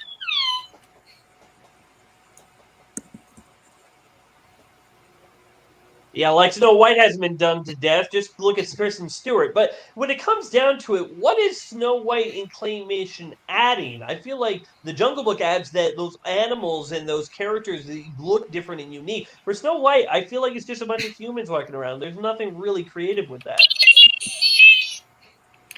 Okay, I'm voting. I'm gonna call this one. I call the point for Rohit. Now, Spicy. main reason being, I was hearing a lot from Rohit. Sorry, I was hearing a lot against Rohit from Lazerdude, mainly saying mine has animals in it. I didn't really hear much beyond that. And then this human point at the end, I don't know. I didn't think it held much water. So, yeah. Okay. We do have an audience question. Oh, we We're do. gonna use that from Nicole Northild. Northill. This is my sister Nicole. She has been watching my debates, and she really loves them. So she's been. Hi, Nicole. This is great. This is the first one she's watching live. So Hey. it's great to have you along, sis. Well, let's see if she dooms you or not. Okay. So who would Loki? Okay, now Nicole, you are going to judge this one, but again, base it on the arguments, okay? No bias. She is a very, very fair person. She will not. We argue all the time.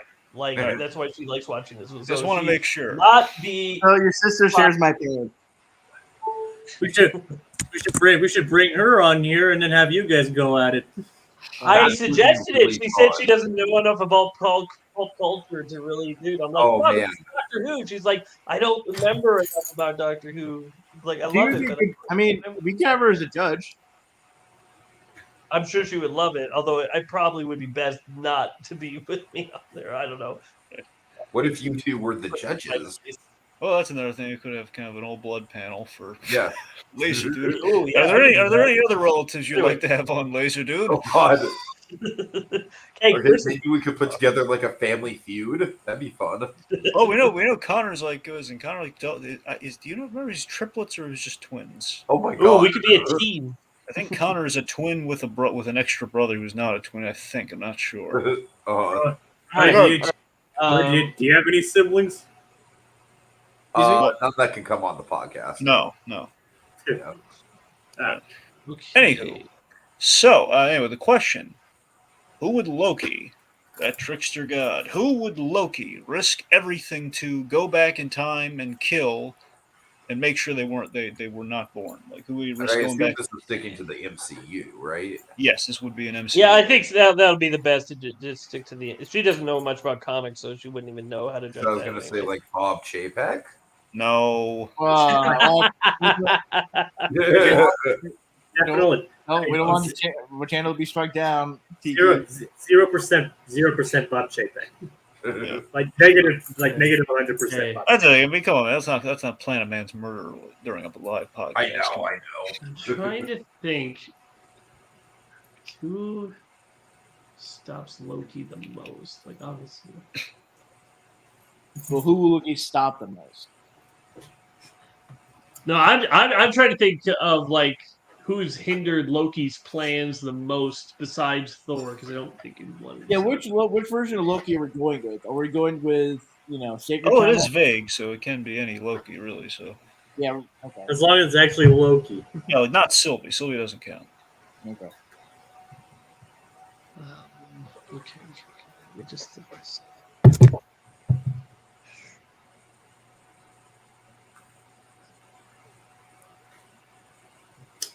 Nick Fury.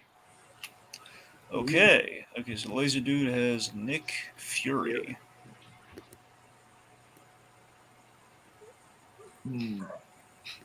Rohith. Character that has to be like that they have to go in the past for, or could be a character in the future. Go back in time and basically, who would Loki be so compelled to go back in time and kill, or make sure they weren't Because born? I'm thinking of a character that's, born in the future. Would that be allowed, or would I? No future. It has to go back in time. Go back in time. Okay, Let's go backwards. I mean, that is technically part of the question. I see. Okay. Because you're going to go with Kang, weren't you? Because again, it's on the table that you could. I thought about Kang. That are being born. Yeah. Because Kang does come from even though like the main prime Kang, he came from like the 31st, like what was it 31st century or like 3000? I don't know, something. Yeah, he's a guy of the future. Yeah.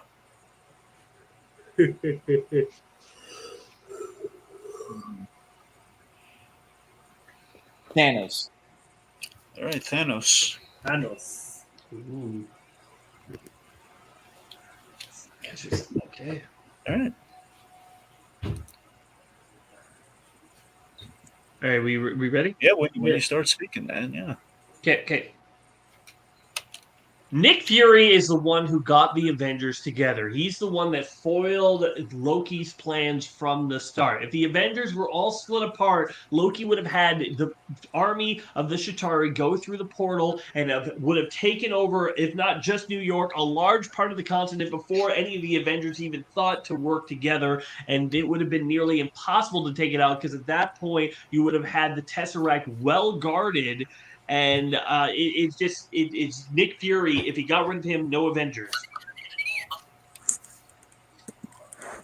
Thanos is the mad titan that would kill half of the population of each planet, and he was the one that gave Loki a Chitauri army. And if Loki had won, Thanos would come in, try to get the Infinity Stones, and then wipe out half the universe, and maybe Loki would have died, and maybe the people of Asgard. Loki is at the very for someone that values his people, he doesn't show it, and as such, Loki would want to go after someone that especially has killed him in the sacred timeline, has emotionally damaged his brother that he loves so dearly, and has ruined the lives of the people in the universe.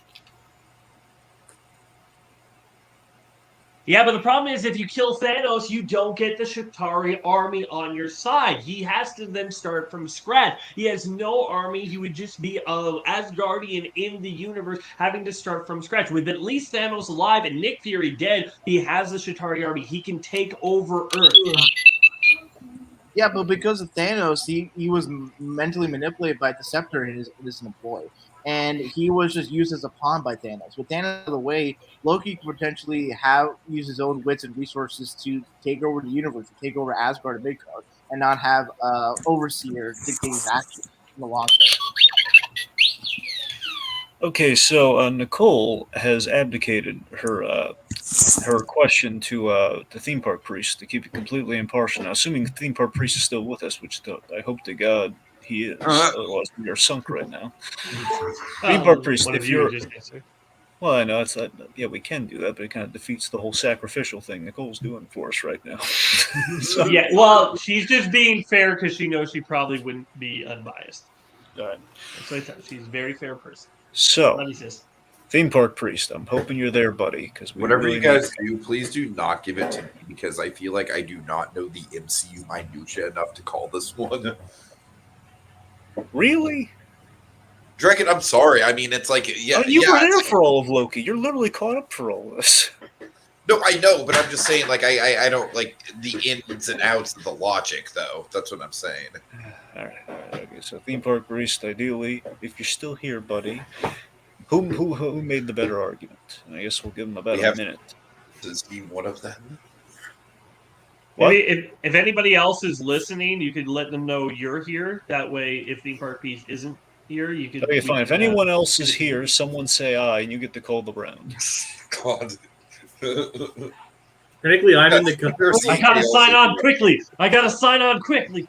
Oh, God. Technically, I'm in the comments too, but No, I'm not you gonna. don't. Oh, my God. But I'm not gonna do the judging here. Right. Come on, priest, where are you? Never a priest when you need one. I have a confession. God. Is Well, anyone okay, a it has to be theme park priest? related. I don't think Small World is that bad. No, I'm kidding. Police. All right, Dragon, would you like to give like a 30-second to 1 minute like tease of something that we're doing or something, and then if we Okay. can hear from him, and by that point we can move All right. on. So this Sunday we are talking She-Hulk, a new episode. Ideally, we'll be back to maybe something a little closer to kind of the day it premieres going forward. But this Sunday we are doing episode 2. Yeah, Jacob and I will be talking She-Hulk, and we have a special guest planned. So yeah, that we have coming up, and of course, recently we've been doing the McDonald's retrospective. Oh, the McDonald's retrospectives. Oh, cheer. Oh, And- God. And look out for our debate next month. Yes, and next month we do know we're doing next month to celebrate Batman the Animated Series turning 30. We are doing a Batman the Animated Series themed debate. Ooh, okay. Hopefully, I can just be a judge and not a debate. Yeah. I mean, sure. All right. I think that's enough time, guys. All right. Okay, so I guess. Well, Jacob, I mean, technically you are on the. You want to call it? No. Jacob, I feel like to make it totally fair, you should call it in the comments. Just to make it official. All right. Well, we gave it a shot, folks. I'm not going to say theme park priest forsaken us, but you know, it's hovering in the air. You know. What if he comes back? What if he comes back like? Oh, someone. Okay. Some joker in the comments. Okay, vote for Rohith, so it's all tied up. Yeah. Is it Next- 4-4? Yes, Yeah. 4-4. Oh, It's wow. Alexander 4-4-4-4. Okay, this is high stakes right now. This is high stakes. It's like, what if theme park priest comes back and is like, wait a minute? Oh, God. Well, he You could picked be the one. judge for the tiebreaker question. Yeah, for sure. I mean, we gave him plenty of time. All right, Yeah. Tiki, do you want I got 3 types of question for you? Okay. Okay. There's a Star Wars question. Yeah. There's a pick. Don't just come on. I'm sorry. You know I'm not a big Star Wars guy. Well, I'm not. I don't care what you like. I'm Okay, I'm asking. sorry. What are the other 2 options? All right, Drag it out of context. I don't care what you like.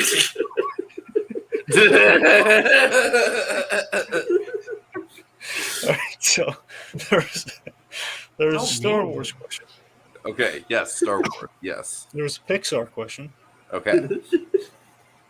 and there is a merchandise question. Oh, let's do merch. Let's do merch. Yes. Yes. Did I break dragons? Oh God. He just Right. sounds like he's on the verge of losing it. No. God. All right. What would make the best? I'll mute myself, Because you keep laughing. All right. What? and then No, I'll not mute. you.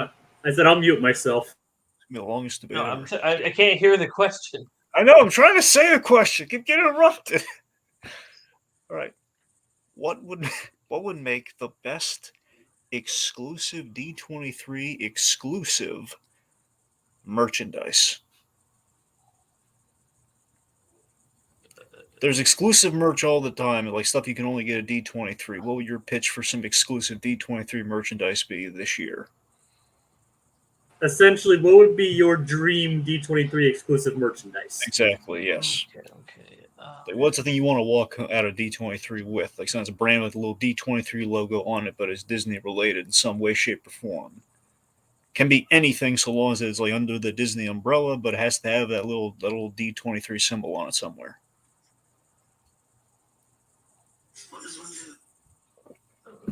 Okay. I feel like both of us are waiting for the other one to go first. Yeah, I was just like, because it's hard. It's like, Maybe you guys should put it in the comments, and then whatever answer shows up first. Shit, no. Imagine we had Nicole pick his answer. That'd be funny. Wait. Can you give us examples of what merchandise they have used in the past? Jacob?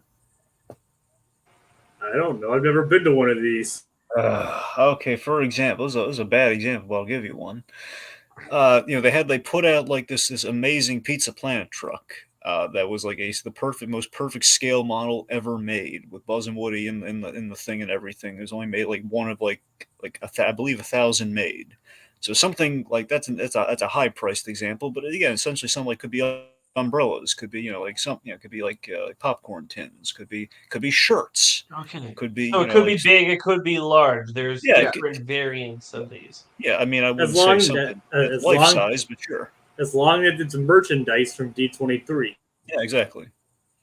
Something that says like D23 on it, or like a D23 exclusives, like something you can only get at D23, like the logo on the box somewhere.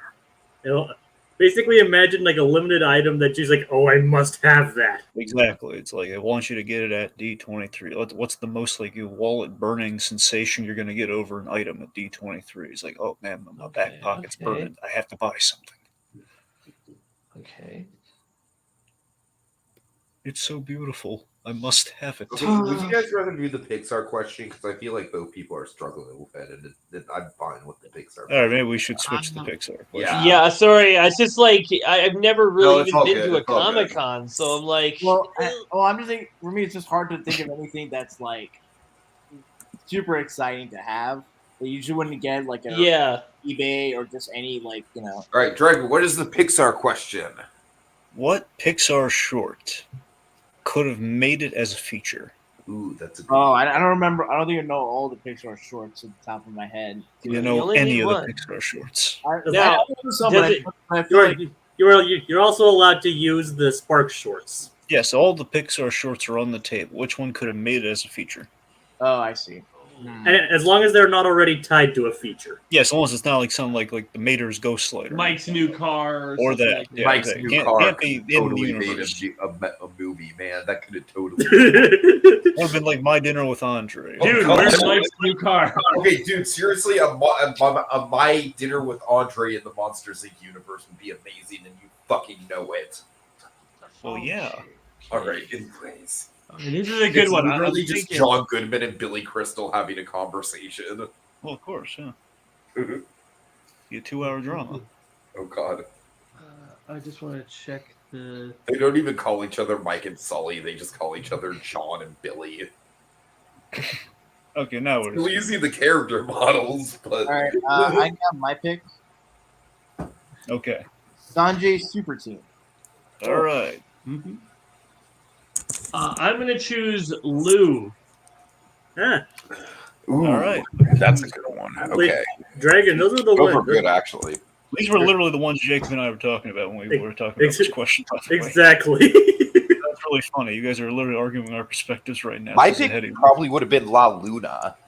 And La Luna would have been good too. Well, we kind of got a version of that to a degree. With And I would have been an interesting one. No, I think if Lava, perhaps. Not lava. Lava was fine enough as a short. Obviously, the birds. No, I'm kidding. I could see it. I could see something like Minion style with that one. All right. Anyways, right. Hounding. No. All right, Sanjay's super team versus Lou. For the win.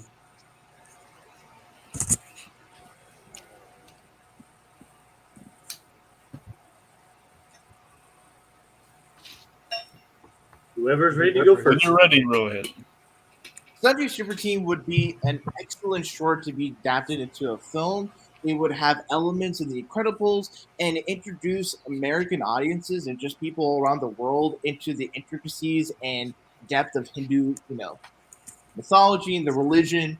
And it would be personable to me as an Indian American, those into superheroes and other Indian Americans around. And at the end of the short, where there's a connection between the kid and the father, there are themes of like heroism, themes of cultural heritage, themes of fatherhood and bonding with them.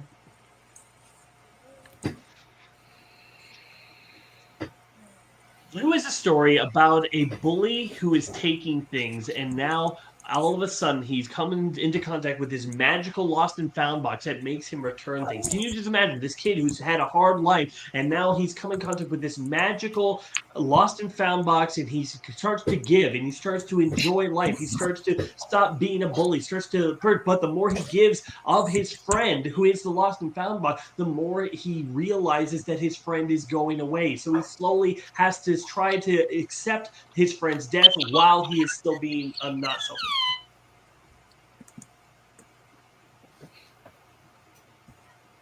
It feels like just a premise that works well for a short, but I think would get really stale over the course of the movie. The thing with Sanjay's super team is that you have the Hindu gods, old mythology, old lore that you could travel, and have at the center of it a father-son bonding story. Things that are universal. Yeah, but you're forgetting the main premise of Sanjay's Super Team. It's a kid watching this or feeling this in his imagination, and that doesn't really work. You would have to take that and completely out of it, in which case you're basically making a new thing. You're not really adapting it at all. You're taking Sanjay out of the story. It doesn't really work with that.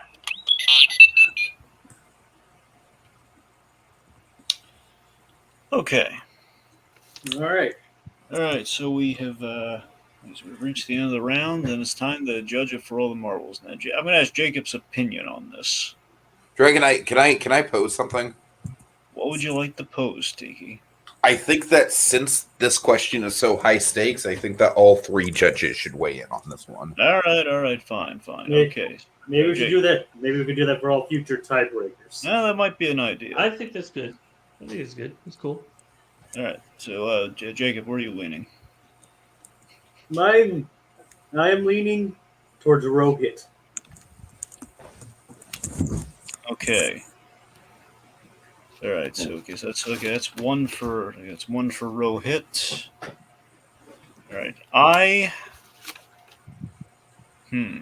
Tiki, where are you leaning? Oh, you're undecided too. Fuck. Well, no. I know where I'm leaning. I know where I'm leaning. I'm wondering where you are. Oh man. I'm wondering if you might be able to change my mind. Oh shit. Oh, there's good arguments for both of them, honestly. Oh man. Oh. And you're gonna have to tell me why. Oh god. Oh, You asked for the multiple judges. Yep. fuck. I know. Do I have to? What are you, a little kid who doesn't want to go to school? Yes, Oh my you have God. to. Just let him just say who he wants to point. No, I need to know why. I need him to tell me why. Oh Jesus! Show your work, eat your vegetables. Wow, tell you me totally why. feel like I totally feel like I'm being like disciplined right now. GG, how do you think we feel? We're on the edge of our seat here.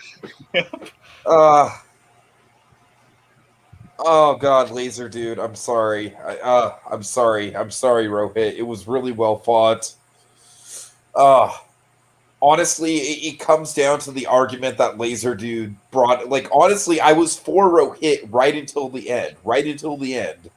And then Lazerdude brought on the point of how it wouldn't necessarily be the short, it would be more so the actual, it'd be kind of like adapting the childhood imagination. I'm like, oh, fuck, that's right. So it'd be like, I don't know, you'd almost kind of have to take like a Lightyear approach, and that kind of muddied the waters a little bit on it. So, and honestly, I do like Lazerdude's pitch of kind of like a more art house, kind of thoughtful sort of Pixar movie that's a little bit more, slow paced and sort of self-contained. Oh God, guys, this was a really great debate, and this is the closest that Lazerdude has come to being dethroned for sure. But his reign lives on. Well, not necessarily, Tiki. There's still a vote. Because Rohit, we got the first vote. It's all up to Dragon. Now. Oh God, you're right. Oh, because thank God. Okay, now, I'm glad that my. Oh, okay.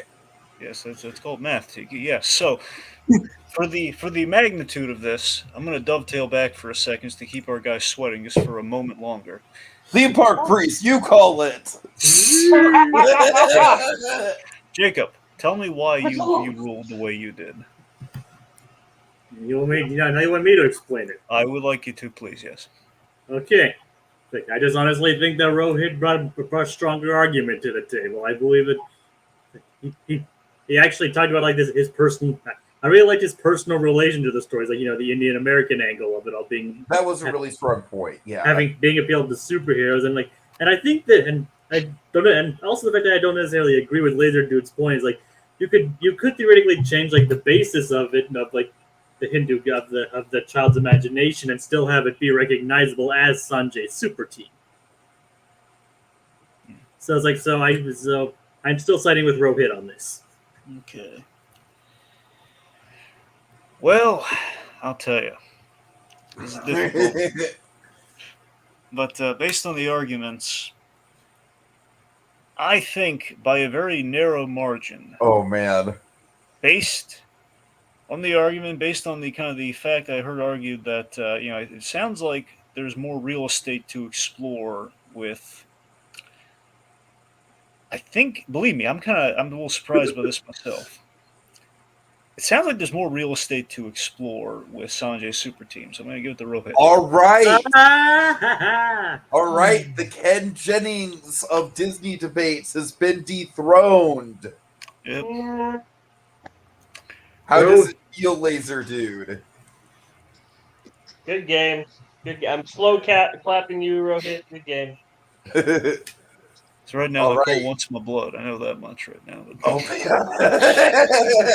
Oh, you do not want to get on her bad side. No, I really don't. I'm actually gonna. I'm legitimately terrified of her right now. I gotta be honest. Sorry, Nicole.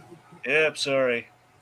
Your brother should have fought better. I mean, if it makes you feel any better, I'd like your brother. No. Hold on. I just want to acknowledge, like, both of you guys. I'm just kicked ass. This was an awesome debate. I was just kidding anyway. If it pleases the sister, I would like to make the point that personally, my answer would have been what Lazerdude picked, just to show you how good the argument was. All right, because seriously, someone has to give Dave Mullins a feature, man. Oh, I know. I totally agree. He is the Pixar director I want to have a short so bad. A feature from a short. Going. Just give this man a feature after the good that like we did with Domei-shi with Turning Red, obviously. But instead they gave it to the lady who made Pearl. Yeah. So we're getting there. All right. So yes, Rohit, congratulations. You broke through, buddy. You reclaimed a win. Now it's like thank you, Lazerdude, for what I always appreciate with Lazerdude is that he always will have like a laser, just have a point that just singes through my arguments sometimes. So it's always great to saber battle. Maybe, who knows? Maybe I used to be the Ken Jennings of this thing. Maybe I'll step back into the ring sometime soon. Ooh, I would love it. Lazerdude, we were all Ken Jennings at some point. I was Ken Jennings. Jacob was Ken Jennings. It's a whole sickness. My first loss. Just let me take it. I wanna Ken debate- Jennings has become like a verb now. Yeah. As I of know who now, that is. this is my first debate that I won since the Star Wars debate with Tiki. All those. Was it like a year or two Oh, ago? probably. I mean, it might have been May. I don't know if it was like May or whenever. To be fair, you've only really been debating me, so. No, I've debated other. Well, I debated Tiki like once or twice. I once beat Jacob Gulliver at a Marvel debate. Oh, that's I true. was That is against a that, that is. A There good might have point been to tampering on that, Jacob. but yes. Well, enjoy your victory. It was well fought, Rohit, but just let you know, next time I won't hold back. No, I'm kidding. Oh man, He's gonna come in with a sledgehammer right before my the God. debate. He's gonna like take out the chair. One could say he'll come in like a wrecking ball. Oh, come on! I'm sorry. Why? I'm sorry. Why'd you do Man. that, man? that was as simple as a sledgehammer hitting a table. All right. Yeah, the reference. You know what's funny? This is the first debate that I actually win 2 points in the first three rounds, and this is the first one that I've lost. That Every is single true. else, That I've is only got true. 1 point. And Rohit was the one Maybe I who was suffered. too cocky. And Rohit also suffered the penalty, and he still won. Yeah, That is Yeah, also that's true. good. you That's never good. know what's gonna happen. I'm the comeback kid, people. I'm the comeback kid. You're the new comeback kid. The new comeback kid, mind you. Okay. All right, so I want to thank all the folks for tuning in and joining us, even though some of them forsaken us. No, I'm kidding. We love you, theme Oh, park. God. But no, we got Nicole, we got some Yahoo, we got Z and K channel, we have Theme Park Priest. With the Yahoo, are you referring to me? Yes, Okay. because we know who you are. You're right here. All right, and of course, I want to thank our panel, which includes Jake Wild, Tiki, and of course, our wonderful players, Lazerdude, and our winner, Rohit Dar. All right. Woo! All right, and again, tune in next month, folks. We got some. We're going to Gotham. It's going to be a blast. Blast from the past. Yes, 30 years. Bye bye, and we need a root image. Bye bye. Simba.